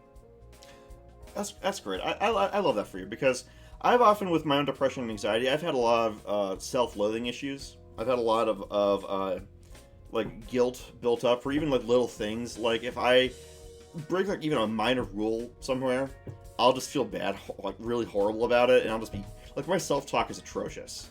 I'm able to mask it when I'm, like, streaming and talking to people, but, like, when I'm on my own, I say mean shit to myself. And I envy that about you, actually. I envy that you're able to love yourself for who you are and stuff, because God knows I have a hard time doing that with myself. So I respect that. It's a difficult one, but you'll get there. It's a hard road. Oh, believe me, don't I know it? It just takes a lot of time and dedication. Oh, yeah. I guess, you know, well then, what would you say it means to love yourself, then? You're asking me all the hard questions, man. Okay, if you want, we can just go back to talking about boobs and stuff. Oh no, I'm perfectly fine talking about self-love, because that's just something that needs to be discussed as a whole. Sure. I recently had to, like, talk to somebody, be like, hey, can you, like, stop self-deprecating in my server? Like, dude, come on. You need to learn to love yourself. Because if you're not loving yourself, you're basically hurting yourself, and I don't want to see that. Okay, so I'm on the knife edge about this. I understand where you're coming from. That some people, all they do is trauma dump, and they never reciprocate in the relationship. They never give back to other people. All they do is ever trauma dump. I have run into people like that where they just want people to coddle them, and they never ever reciprocate, as it were. And I once tried to help someone. Let's say they were in a bad economic situation, and so I said, okay, well, let's try to find you a job in a town where you can maybe get an apartment that you can afford within your price bracket, within this thing, that you could transfer within the same company. And I got all these assets and all these things. I was kind of like doing social work with them. I wasn't unofficially, but I was trying to help them find a place where they could be out and feel more supported in a community and all these kinds of things. And they kind of just rejected all of it and just dismissed it and just went back to complaining. Yeah. And it's like, okay, so you're married to your misery then. At the same time, you can't save yourself. Oh god, other people can't help you unless you can help yourself. Yeah, I feel like there is, if for people to be helped, which I still think is necessary to do. To respond to someone who was a guest on this who said that charity was bad, I believe charity is a good thing. I believe that benevolence is one of the things that keeps our society and our people alive. So I think it's very important to do. I feel like a lot of people, when you want to help them, they it's not necessarily that there's saying you want help, and then there's actually wanting help. Because if you actually want help, that means you're willing to make a change. You know what I'm saying? Yep. I know what you're saying. Yeah, so I can understand people being upset about things and wanting to express themselves. That's why I have a ventilation channel in one of my servers and stuff, which I've used that thing. But at the same time, I can't help but feel like perhaps part of self-love is being able to have a support system where you can express your negative experiences, but you're also there to help other people with theirs. You know what I'm saying? Yeah, I know what you're saying. I don't know. Oh, me. So okay. So let me back up because this is sorry. Now I'm getting on a tangent. Sorry. Okay, so when you say you love yourself, what is on an emotional and perhaps a mental level? What does that mean? What does it mean? It's basically, I wouldn't say it's like loving yourself like you'd love your partner. It's loving yourself in. Well, maybe it would be kind of like that, because it's like not living yourself with the body you look, but the most like. Tartal has just redeemed gender swap. Wait, you got cut off by the sound alert. What gender swap! Yay! Yay! Gee, thanks, Tarth. You're having a very serious conversation about stuff, and you just. Ow! Yeah, this is a pretty deep part of the conversation, but this will work. Ow! Ow! You can't let a bears around.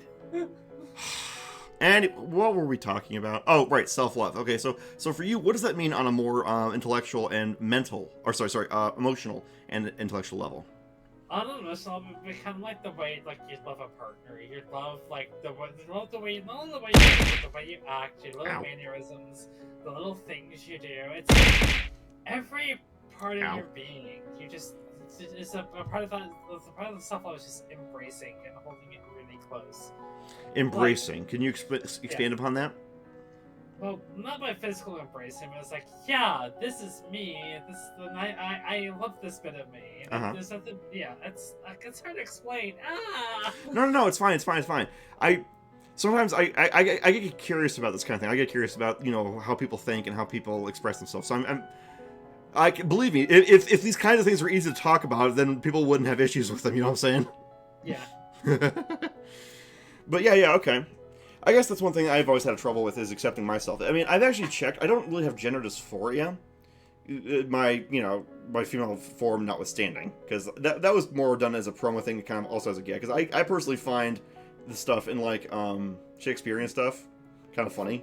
Yeah, plus it's also fun to take a dig at a certain aspect of streaming. Wait, what? Wait, what did you just say? It's also fun to poke fun at a certain aspect of streaming. Cough, cough, cough, melon streamers. Cough, cough, cough. Wait, I am a melon streamer. Fuck! Well, what I'm trying to say is that for me, my self-loathing was never about, I feel like I'm in the wrong body. It was never about feeling like I'm a stranger or something like that. It was always about, like, existentially, I dislike existing. Oh, that's a hard one. Oh, Yeah. So, you have my empathy. Yeah, it wasn't... That's the thing is, my own self-loathing, a lot of people, like in college, would try to put it in a box and try to say, oh, it's like this thing, oh, it's like that thing. But no, it's like on a fundamental... It's a complicated issue. Yeah, it's like... I deal with a lot of I like severe recurrent depression, and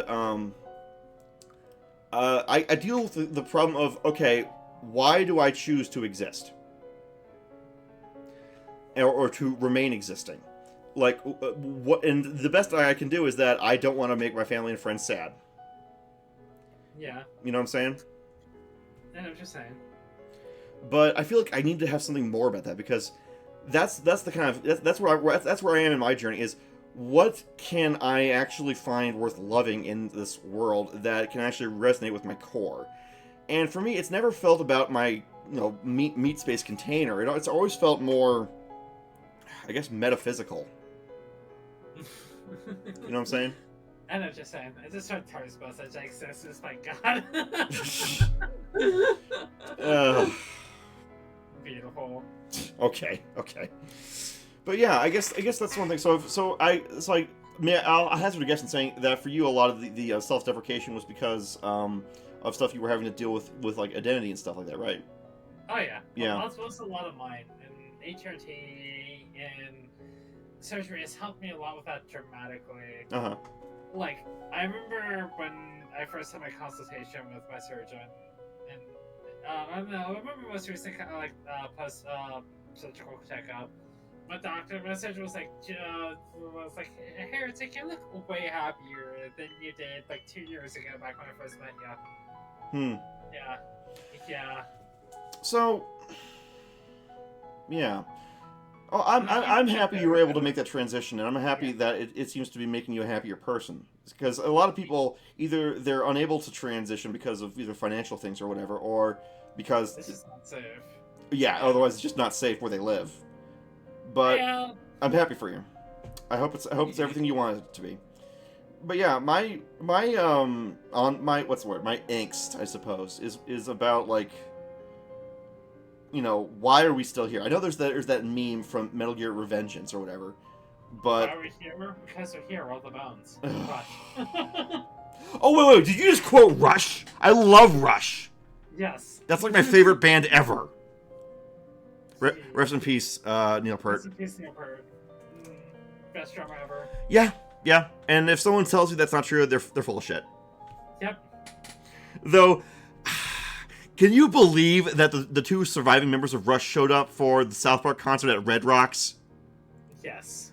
Like, holy crap! How did they do that? How did they get those two? Like, Rush usually didn't do like gig concerts. Or sorry, they didn't do like gimmicky concerts. They usually did like... I don't know how they did that. I will say, the 2 times I got to see Rush live was an amazing show. What? You saw them live? Yeah, once when I was in high school for the Time Machine tour, and once like when I was like in my early 20s on their last tour. I hate you. I'm gonna die now. I'm sorry. No, I don't actually hate you. I'm kidding. I'm just saying I'm just that jealous of you. Oh my god! That's so... You lucky bastard! I wish I could have gone!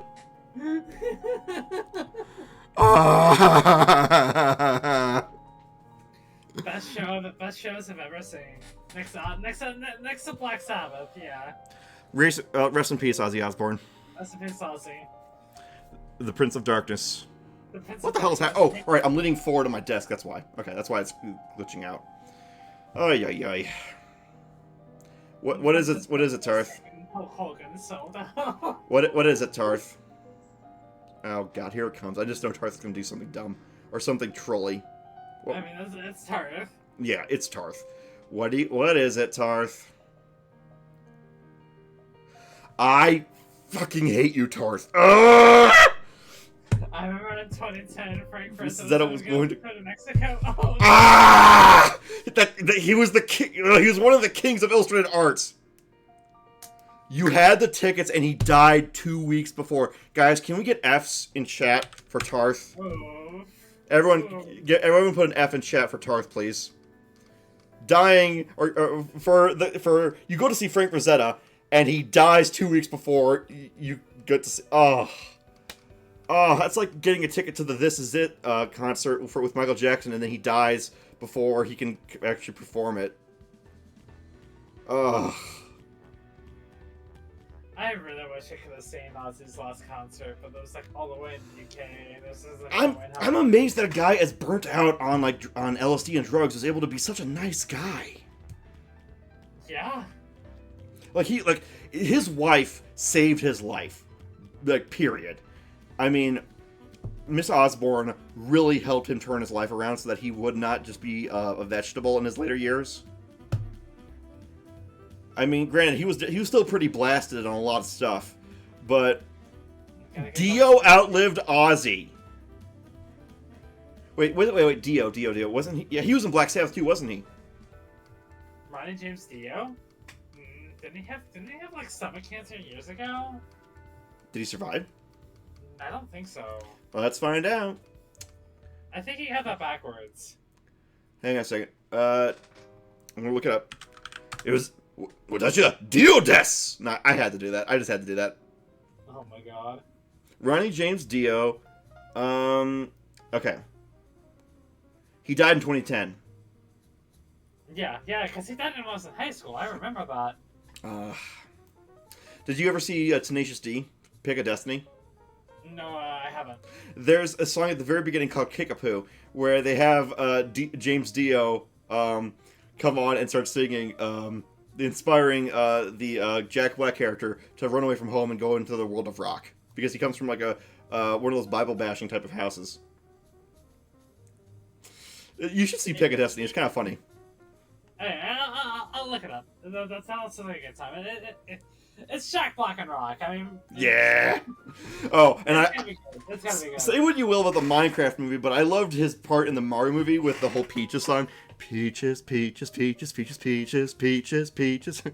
I'm sorry, like, if we're gonna talk about Jack Black's film, we gotta talk about School of Rock. Like, Yes! I love how his pointer was the devil horn symbol.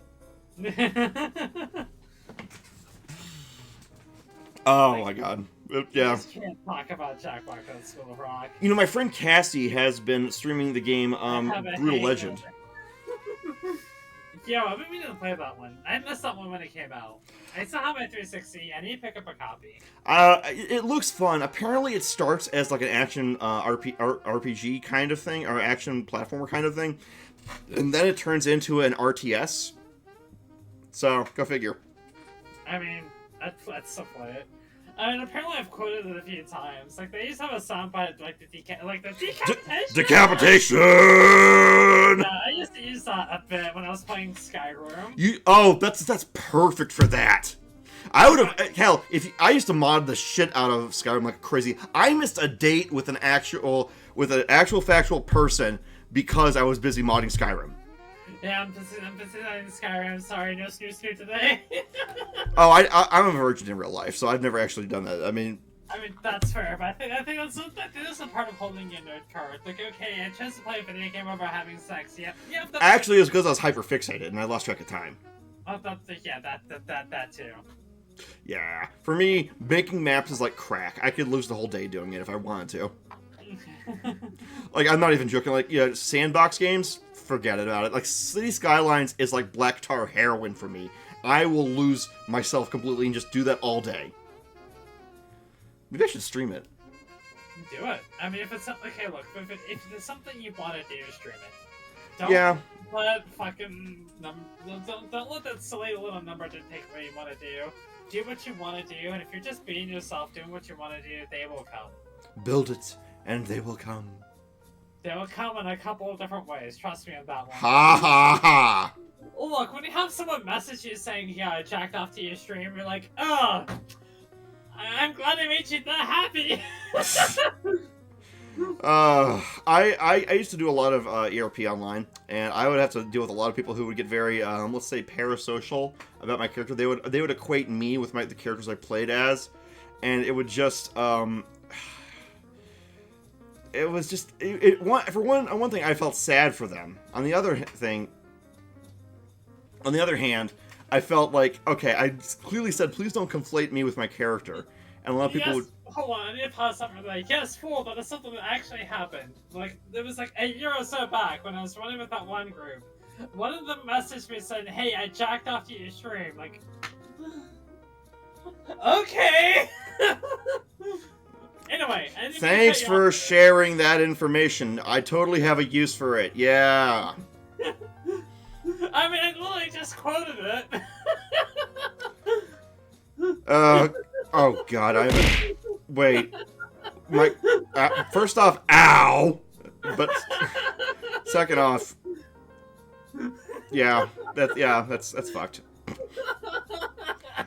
That should have been my first red flag to stay away. Let me ask you this: since you're a much more established VTuber than I am, what's your R34 score?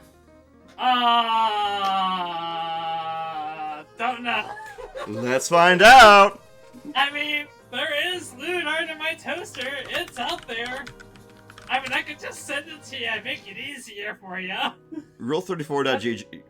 Oh, I'm not on Rule34. It's C621. Oh, that makes more sense. And most of it's not uploaded. How is it on there if it's not uploaded? Oh, that's what you mean. Holy shit. Nope, you're not showing up. Search Scaly Punk. Scaly Punk? Yeah, because that's the artist who did one of my pieces. And just not tagged in it. Alright. I mean, I could probably find a little faster. Wow, that's a lot of stuff with Hornet. Yeah, they like Hornet. Hey, speaking of which, we're looking for a good artist that does both lewd and safe work. Scaly Punk, good friend of mine. We could shout them out if you want.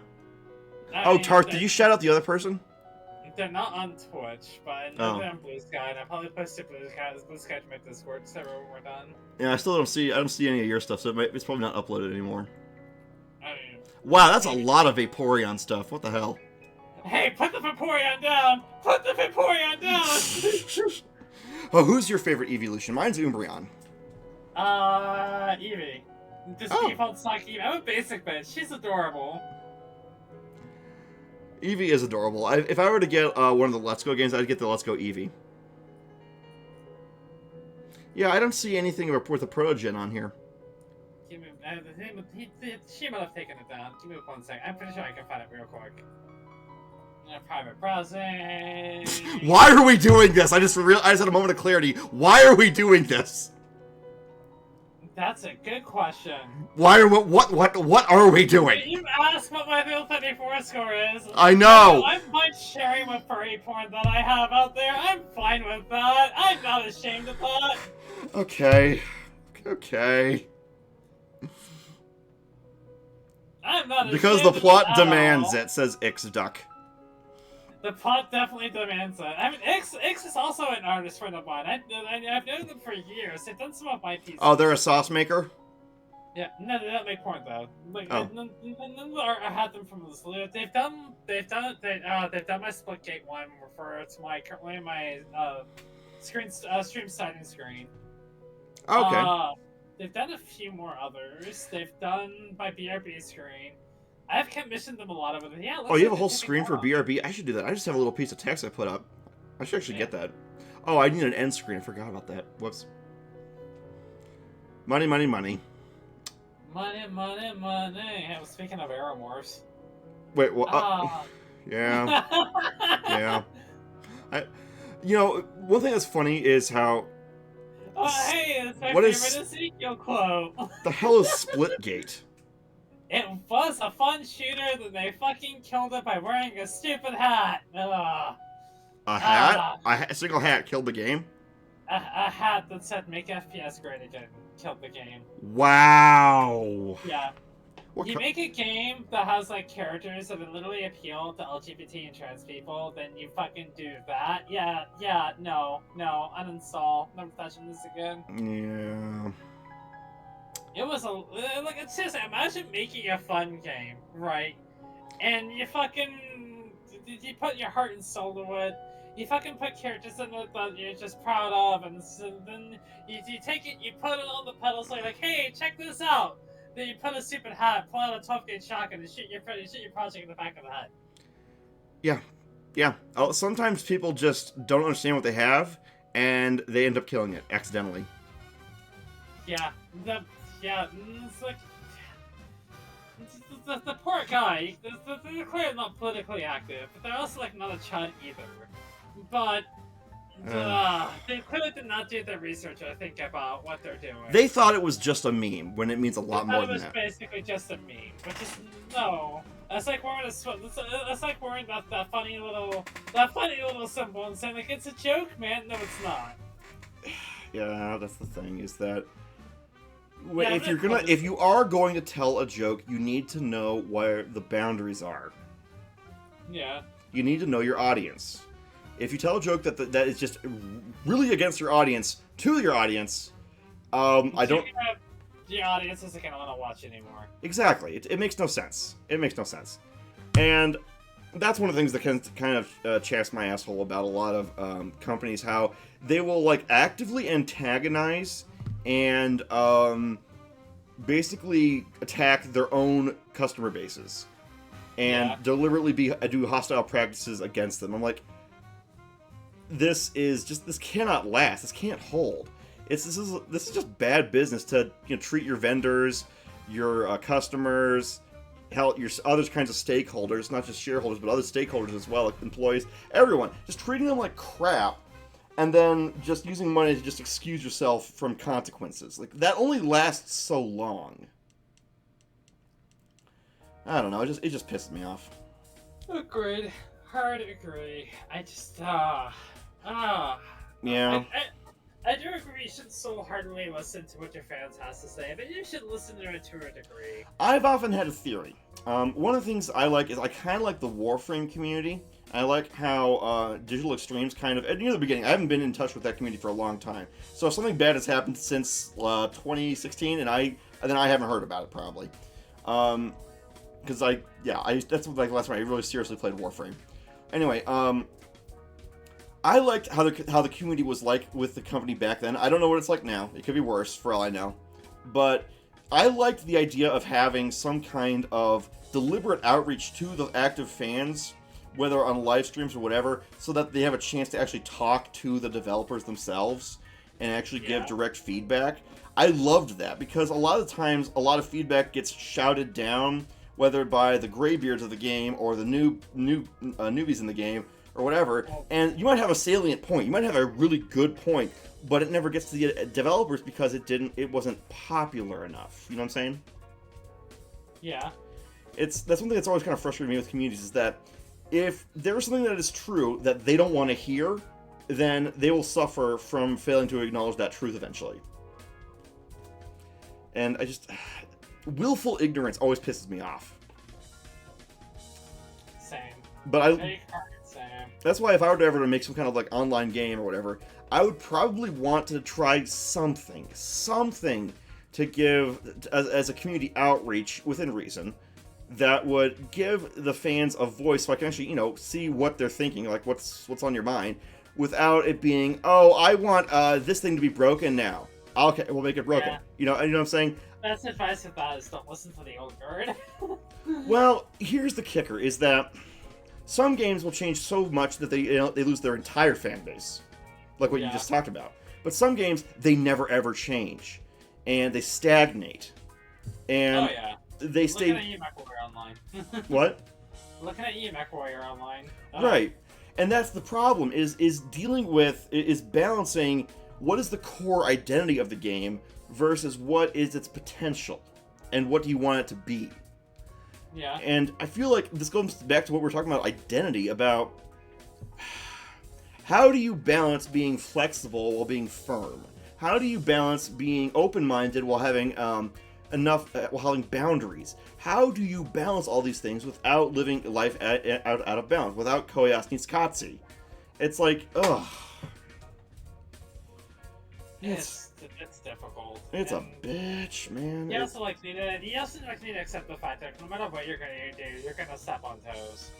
You're gonna step on toes. Yeah. The biggest thing you need to do, because especially when host a live service online game, you need to appeal to new players. If you need players to come first, because if you don't get new players, you can't die. So you also need to focus on player retention. It's a hard balance. I'll hydrate and posture check, and I'll stretch. But you need to identify your pain points. You need to identify a lot of things. Yeah, that's the kicker. Is that it is a tightrope walk trying to do mass appeal, and you gotta do what you're. It's tricky. And it gets only get harder and harder the more the higher in the letter chain you get. Like if you go for AAA development, that's so expensive to do. That balancing that with now you will have shareholders eventually. Can be hard because the shareholders, they're not going to care about the business. They're not going to care about what actually is a good decision. They just want number go up, go boom.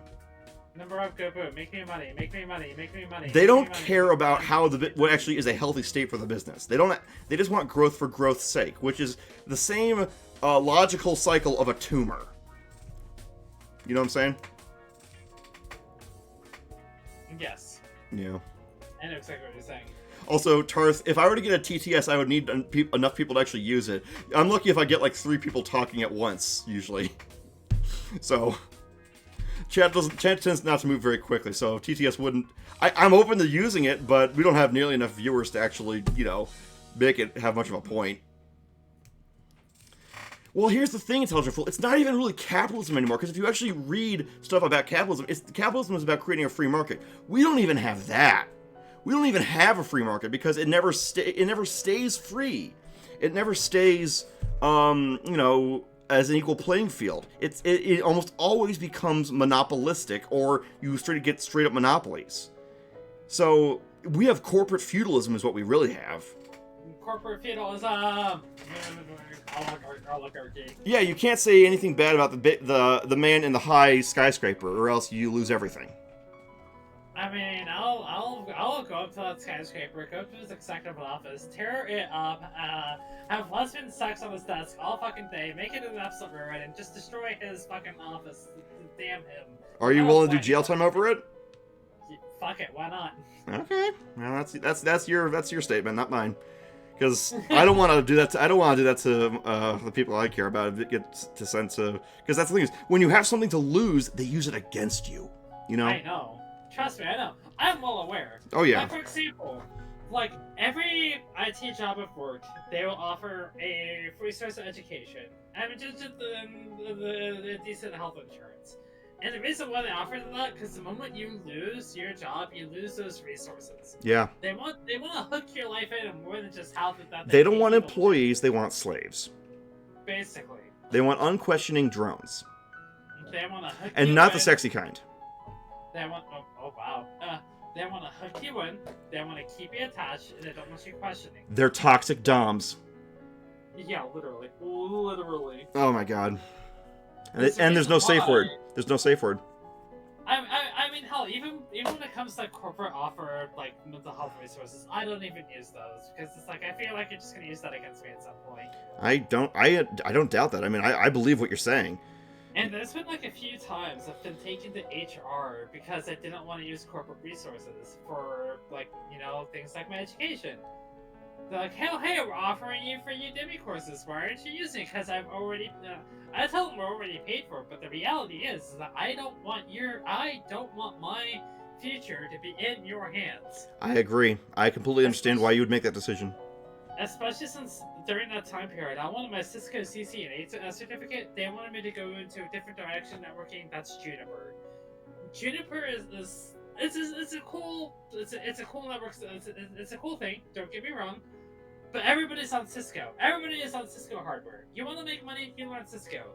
You want to work for insert unique position here and get crapped on all day, you learn Juniper. Mm-hmm. There's a weird amount of consolidation going on these days, and it's not healthy for any market, any organization. All this consolidation creates so many compounding inefficiencies that it will make these things buckle under their own weight. It is just simple logic. You need distributed control, not centralized control. What do I think of Bungie? I stopped playing Halo with Halo 3.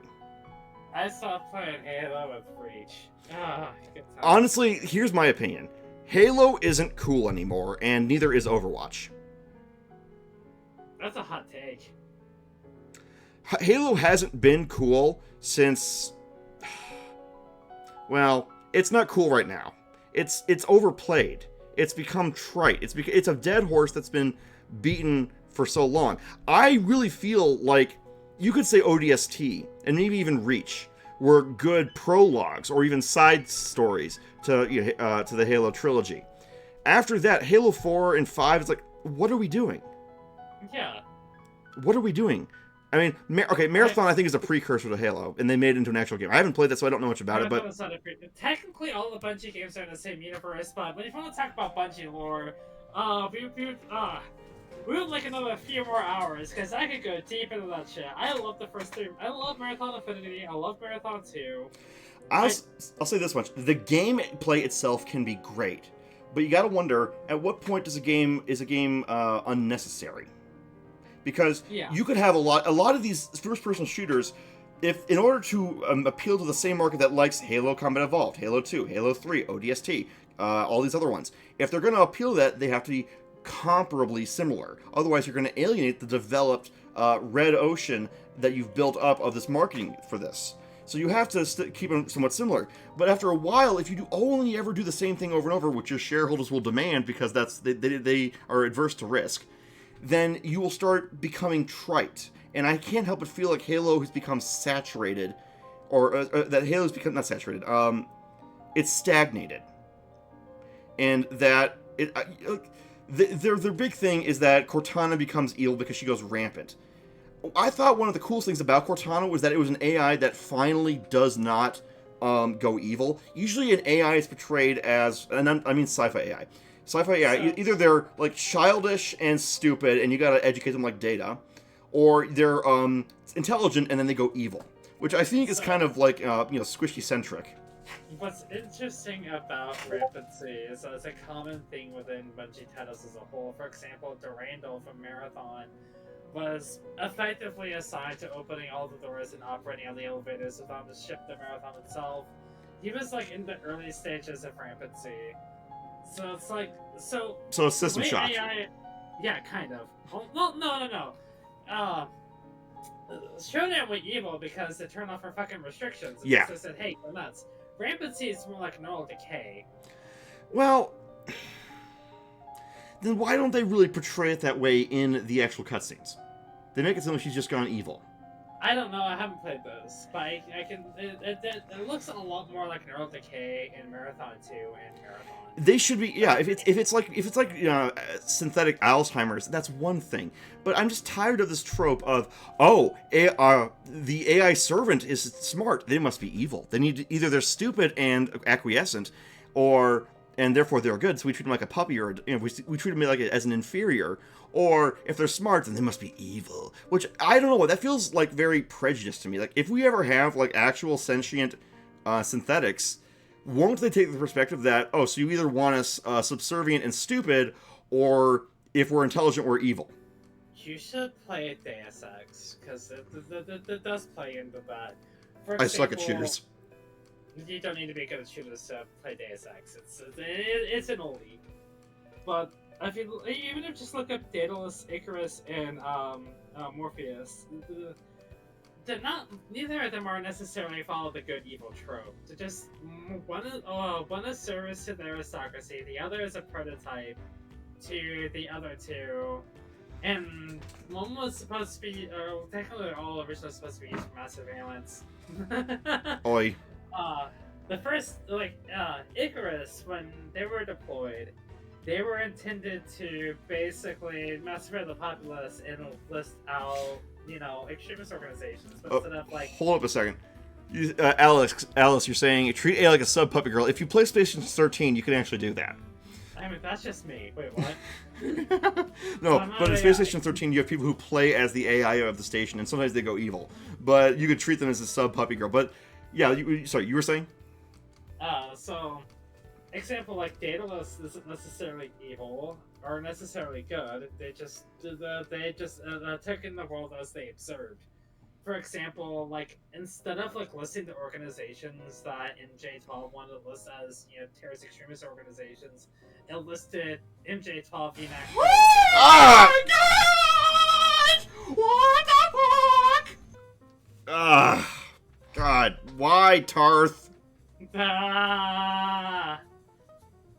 Why? Anyway, Daedalus listed all the organizations that the MJ12 did not wanted listed as extremist groups. Instead, listed themselves and other major counterterrorist and major military-industrial complex entities as terrorist extremist groups. So it's like evil doesn't necessarily apply here. It's just the way it observed the world and the way it took it in. Okay, if there's nuance to it, then I can get behind it, I guess. But like, I don't know. I just feel like it feels like a successor to racism to treat supposed servants like they're supposed to remain such. You know what I mean? Yeah. It feels like the whole, no, you are my toaster. You must do as I say because I am important. Blah, blah, blah, blah, blah. It's like, okay, why are we so conceited with our own self-image? Why are we such a big deal that we need to be served? We need to be serviced. We need all these things. No, you're the under one. You have to remain beneath me. Yes. That's just aristocracy. I know, and it sucks. It's stupid, and it's part of our, it's got to be part of our mammalian brains or some shit, because chimpanzees will do shit like this too. I also think it's part of psychopathic narcissism. Probably. Have you noticed how a lot of people, they refuse to say, I'm sorry? They'll say, I'm sorry you feel that way. Oh, it's like, you gotta be kidding me. Some people are just so shoved up their own asshole, and they think they're just the best thing since sliced bread, and everyone else is just inferior. I don't even know if that's main character syndrome. That's just straight up arrogance. Yeah. Ugh, I can't stand people like that. I mean, I will say there's some instances where I'm sorry you feel that way is warranted, but you should apologize, and a genuine apology is warranted. Yeah, there are times when, yes, you can say, I'm sorry you feel that way. I've had to do that at certain times. But if you, never actually admit your faults, and you never admit when you fuck up, because everyone fucks up sooner or later. But if you never do that, then that's kind of a red flag. You know what I mean? Well, we're getting kind of close to the back half of the interview, so what we tend to do near the end of it is we tend to go into trivia. Would you care to do some? Yeah, let's do some trivia. All right. Let's bust out some okay, so usually we do it about something that the guest knows about. So what is something you know a lot about that you would like to be quizzed on? I would say fuck it, let's go tech. Which kind of technology?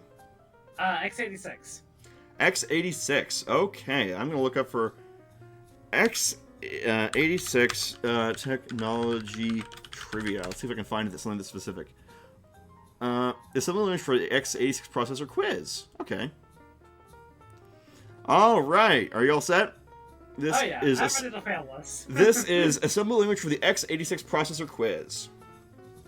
All right. First question. Ooh, I better actually put these up on the screen. I have an idea. Let me share my... Actually, let me put up the display so you can actually see it. So I'm going to put this in a new window. Boom. That way you won't see any of my stuff. All right. So next I'll take this and I'm going to say display capture. No, I want window capture. Boom. And quiz time, or quiz window. In fact, what I'm going to do is I'm going to go to studio mode. Wow. What? Nothing.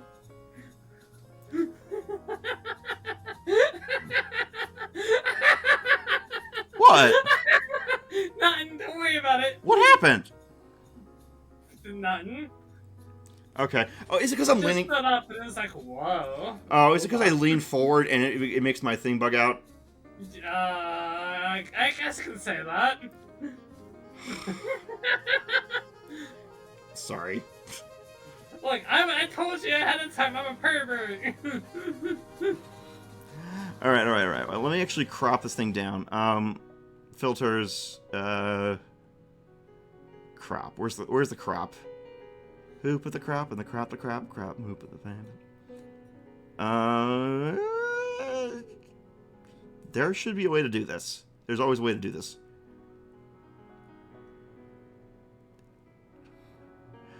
Okay, I'm getting... Okay, wait. How do I crop in OBS? I know there's a way to do this. I've done it before. I don't know. Crud. Alright. Maybe I can just read it out if necessary. Actually, what if I just go to edit? Like scale filtering, blending mode. Transform. Ah, there it is. Yes, there it is. Okay. Edit, transform. There it is. Okay, I found it. Let's say 600 pixels crop. No, that's way too much. 300 pixels crop. There, right? 300 pixels. That's usually. Oh, we can make that like more like 500. Let's go 700.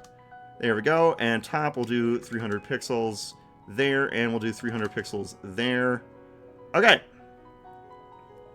So, our first question of the quiz is as follows. Which of the following is a legal identifier in assembly language? July 2012, or July _ 2012, A1, A2, A3, etc., all the way up to A248, 10% with percent spelled out, or E flags with flag spelled out. Yo, this is like a deeper level I didn't expect. Let's go with I think it's A1, A2, A3. Alright.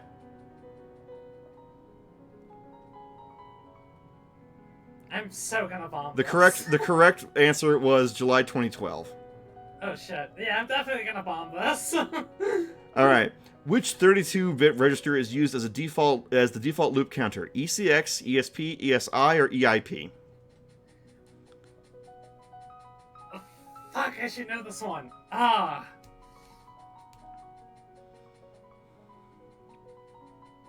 think it's ESI. ESI. The correct answer was ECX. Oh, god damn it! I was like, it's gotta be one of those two. Fuck! Which of these values is the most acceptable for the data type real 4? Is it 720, quote, Jennifer, unquote, comma 0? Is it single quote, Q, end single quote, or 9.45? It should be on the screen, too, if you need to see it. I'm thinking. I need to stop leaning forward. It messes up with my camera.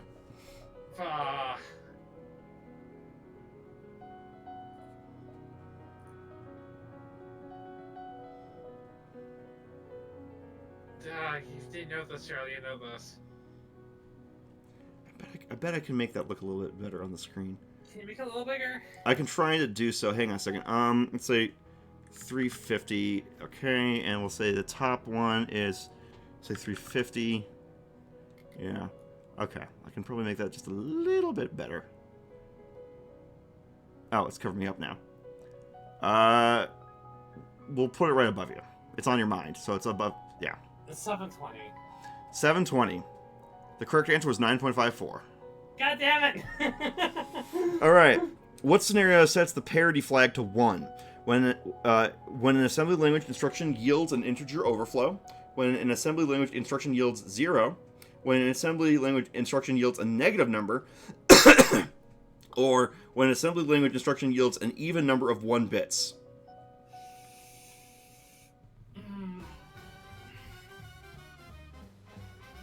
Question.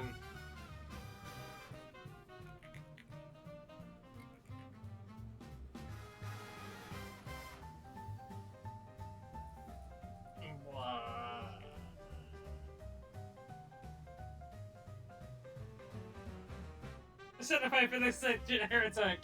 What'd you say? I said I got fucking certified for this shit. I should fucking know this. Is it because the cameras are rolling? I think that's a part of it. God, fucking performance inside it, you gotta love it. I think it's when Your assembly language use a negative number. I don't remember. The correct answer was when an assembly when assembly language instruction yields an even number of 1 bits. This is like way more advanced x86 than I fucking know. Holy shit. Do you want to try something else? Went straight to the deep end. No, this is fine. Okay. Next one is A lot of this is new, and I'm all about just learn new shit. Learn new shit. all right. As long as you're okay with it. I promise I'm not trying to embarrass you. I'm just trying to meet you where you're at. It doesn't help that I'm a network engineer. Okay. This is programming. Well, you said x86. This is the program. This is the best. This is the best language of itself. You said x86, and this is what I found. NRA 3. I think it's NRA plus 3. Okay. So the question is: assume that an array is a 16-bit array containing the following elements: 19 L, 11000100 B, 4C 0H. Which expression identifies an element written in base 16?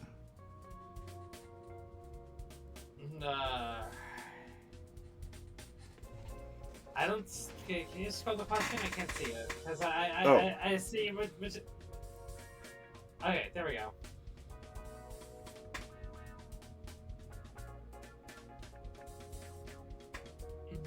Right. Scroll down.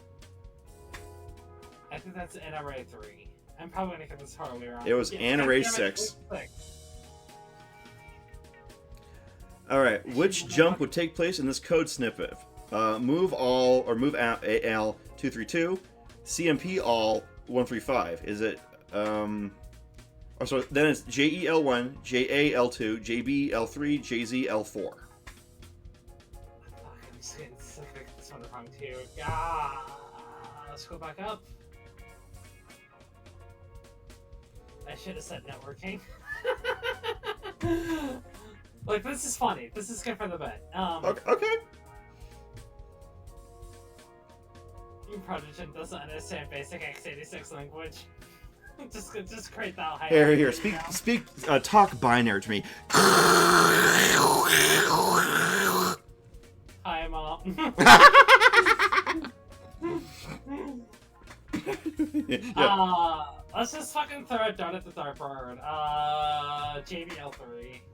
So, JB. Correct answer was JA. As in, Okay. yeah? Yeah.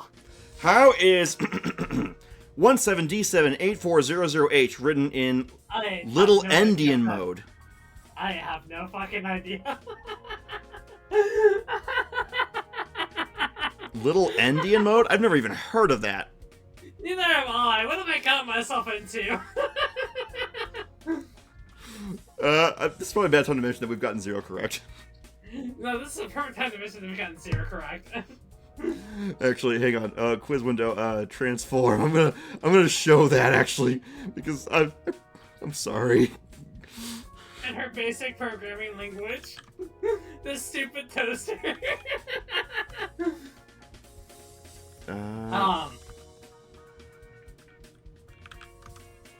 Wait. Didn't go over this in CompTIA at all. You didn't teach me this in CompTIA A+ scores. Which one do you want? Just throw a dart. Just throw a dart. Throw a dart. Fucking. This one.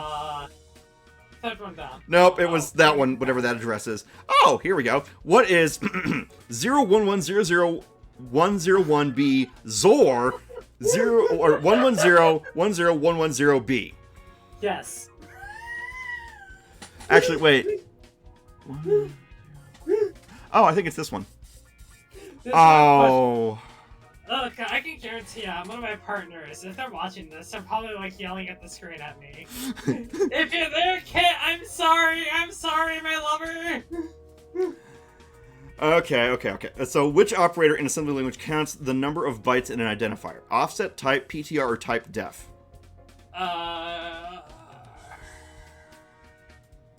Type. Fuck it. Hey, you got one. You got one. Oh, the final question. If M590J -99 and question mark was pushed in the stack in that order, what will the order in which these elements? What will be the order in which these elements are popped? What? I was expecting something. I'll say this one.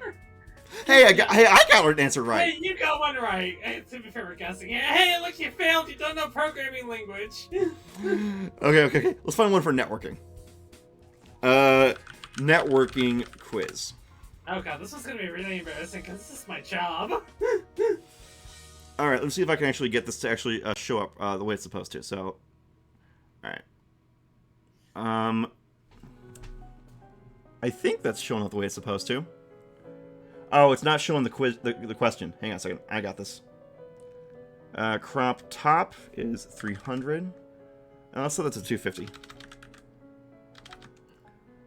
Okay, this is a basic computer networking quiz. So this should be myself from 25 people, but hey, at least most of them are my friends. this should be seal clubbing for you. Okay. A user interface can be provided on the blank OSI layer: data link, application, network, physical, or presentation.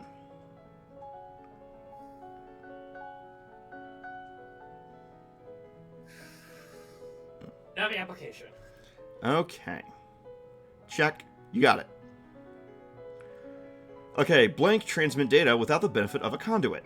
Bounded media, intergalactic megatronic media, mainstream media, modern media, unbounded media. I think we found baby's first networking quiz. I think that's unbounded media. I'm not sure. You got it. I think we went from balls in a vice hard to baby's first networking quiz. Blank to find a common method of communication between Oh, come on! Even I know this one.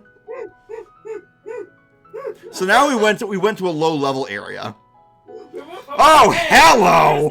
It's like advanced programming language that most people don't fucking know, especially people in my field too. You said times 86! Okay, a disadvantage of the blank topology is that if one computer goes down, it can take the entire network with it. Point-to-point, peer-to-point, psychic network, peer-to-peer, star, bus, point-to-peer, ring, pyramid. I think that's peer-to-peer. Okay. Nope. It was ring. Oh, I think I can understand that. Oh, fuck, that's right. God damn it. Alright. The blink topology typically uses less cable than other network topologies. Peer-to-peer, point-to-point, bus, ring, hybrid, ringworm, star. Oh, we all know it's ringworm. I'm kidding. It's topology which is less cable than the other network topologies.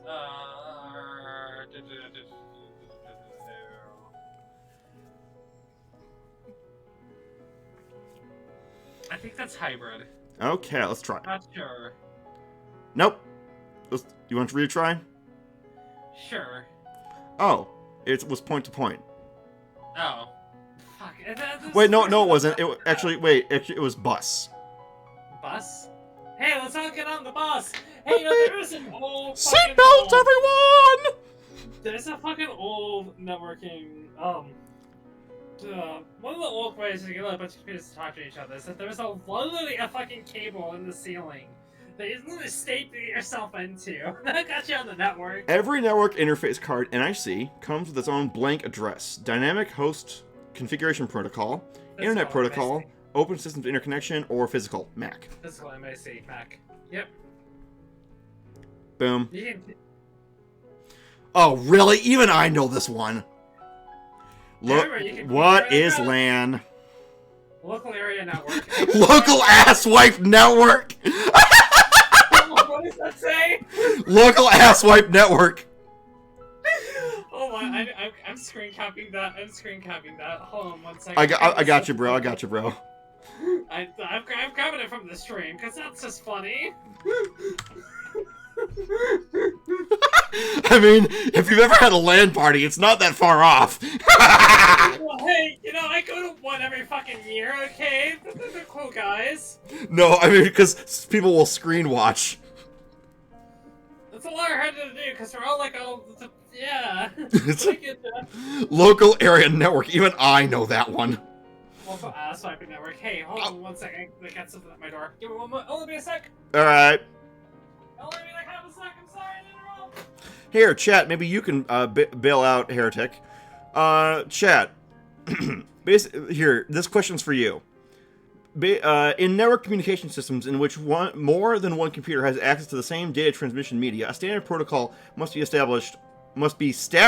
Actually. It just says must be established. That's a typo. Okay. Must be established to prevent or handle the problem of multiple computers trying to send messages on the media at the same time. The procedure is called random access networking, media alternating queue. Very expensive package, make it in. Ooh. I know. Is it a 11th toy? $300 processor just sitting on my porch. Oh, shit. Yeah, okay. I thought it was going to be a 11th toy. Okay. Yep, sorry about that. Alright. Alright, so the current question that I was going to ask chat, they said it was D, even though there are no letters.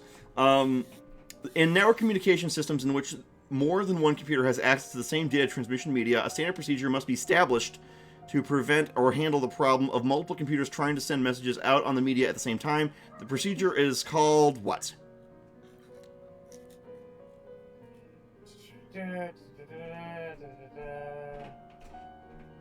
Yeah, media access networking. Media access networking. It said that was wrong. Oops. The answer was media access control. Oh, oops. Oh well. 10 base T is specified by the blank standard. What's that? 10 base T is specified by the blank standard.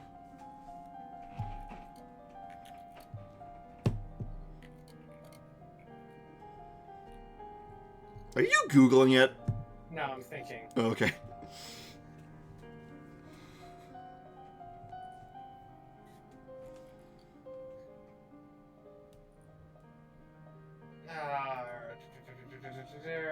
I think that is... Okay, so...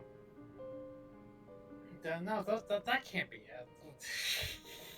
Shit's Google it ahead. No, I got Google on my tits. Wait. No, you don't. I can see him right here. Oh, wow. I mean, if I press the right button here... hey, Google?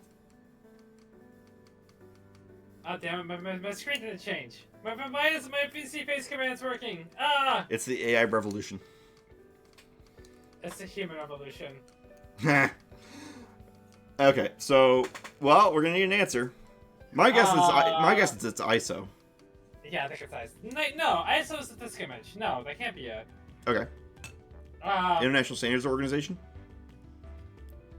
If you're in the chicken Caesar salad and find out that it gives you the shits, but you're stuck walking the strip and almost crap behind some bushes, then you run into a casino and bust down the stall door and shit all over the place! Why did you do that, Tarth? You should play New Vegas. Ow! Ow, that hurt. That hurt. I need to turn down the volume of all of those alerts. I had to take my headphones off. That was too loud. I'm turning down the volume on all of the channel point ones. God damn, that was loud. That was way too loud. I'm turning that down to 50. Screw that.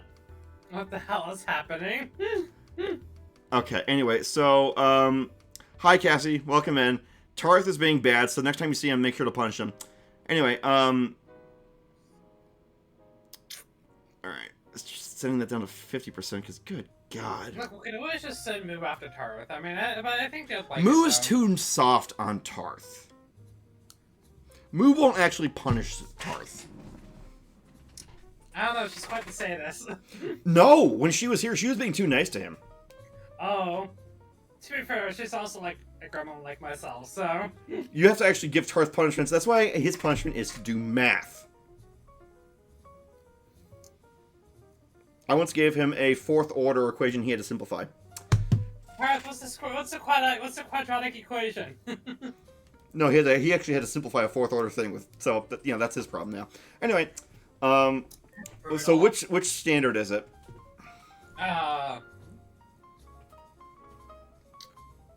In fact, let's go ISO 400, International Swimmers Organization 400. That's probably not it. Nope, it was IEEE 802.3I. Yeah, that tracks. Why? Say, can it be... Hello? Uh-oh, they glitched. I'm here. Oh, there you are. I don't know what's going on. I'm still here. E-E-E. Ting. Dang, walla walla bing bang. Ding walla walla bing bang. Do. Anyway, the blank OSI layer arranges signals into logical units of information called frames. What layer? Hey, also Cassie, if you want to know, since you want to come on the show, this is the quiz section where we quiz people about stuff that they know about. I don't think that's a transmutation there. Like, So since Heretic Hero is into networking, we're quizzing them on networking stuff. I should not know this. I do data packet loss all the fucking time at work. I should know this. Yeah, you can quiz you on Zelda if you want to. I can quiz you on butts. So, okay. I'm in a chair, it's fine. I think that's on the transportation layer. Alright, let's check it. Nope, wrong. Oh gosh. It was data link. Maybe that's why we're having packet loss issues at work. We got 7 out of 10. Yeah, maybe that's why we're having packet loss issues at work. I'm looking at the transportation layer. Well, it looks like we're coming up on 3 hours. I can keep going, but we usually end it off here. What are you feeling doing? I still need to do my stream myself today, so I'm currently getting Deus Ex pulled up. And if you just give me 1 second here. Okay. Usually what we do is, near the end of the stream, we allow the streamer, or we allow the guest to pick who we raid. Yeah, I do the same whenever I do my Hunt Show collaborations. Okay. So what we can probably do is, once you get started, I can raid you. Yep, that's what I'm thinking. I'm pulling this up right now. Alright, let me just make sure I get to my stream manager. Yep, okay. I'm just gonna press start stream, and whoever was like the poor soul is looking at stream, they're just gonna see Heretic behind a teal background. No, not to worries. But yeah, OBS Show camera is actually pretty fucking cool. Well, I just want to say, before we try rating you, I want to say thank you so much for coming onto the show. I really appreciate it. It was a lot of fun talking to you about, well, every goddamn thing under the sun. And yeah, also, please don't eat my computer's RAM. No, look. I told you. No lock or door or a piece of glass panel is gonna stop me from eating your RAM. What if I hit you with a noodle of spaghetti? But I'm not a spaghetti lesbian. It doesn't count. What? Wait, what the hell is that? I've never even heard. Wait, what? That's spaghetti lesbian? Never heard of that. She's straight until she's what? Oh my god! Holy shit! Oh my god! I had never heard of that.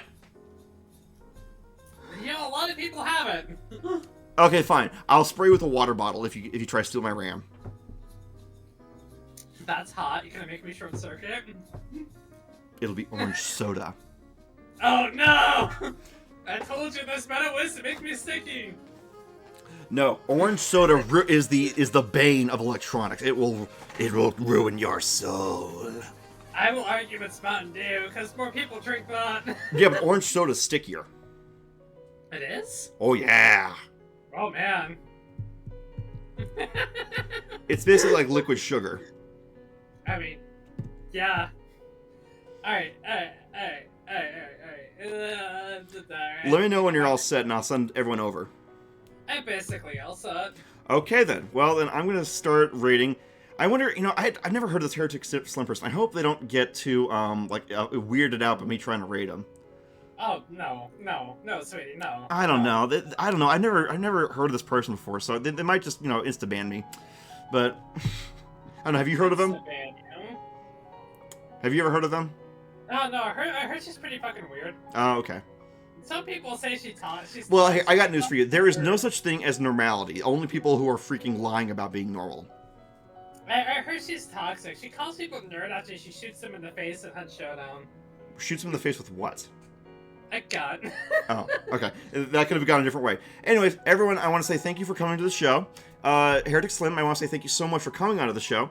I had a lot of time. I had a lot of fun interviewing you all this time, and I am glad that we said it, that everyone came by to watch, and I'm really happy about this. So I hope to maybe talk to you more in the future, and we can probably do some other stuff, maybe. I would honestly love to, and if you want to do something like this again, only in a different format of a talk show, I'd be more than happy to. Sure, maybe we could play Barrel Trauma or something. We could. Yeah, that could be fun. We could also get another guest involved, and that'd be fun. Or we could do like a game show. We could do lots of stuff. But I'm gonna send it. Freeway the casting couch here. It's not a casting couch. It's a guest couch. God damn it.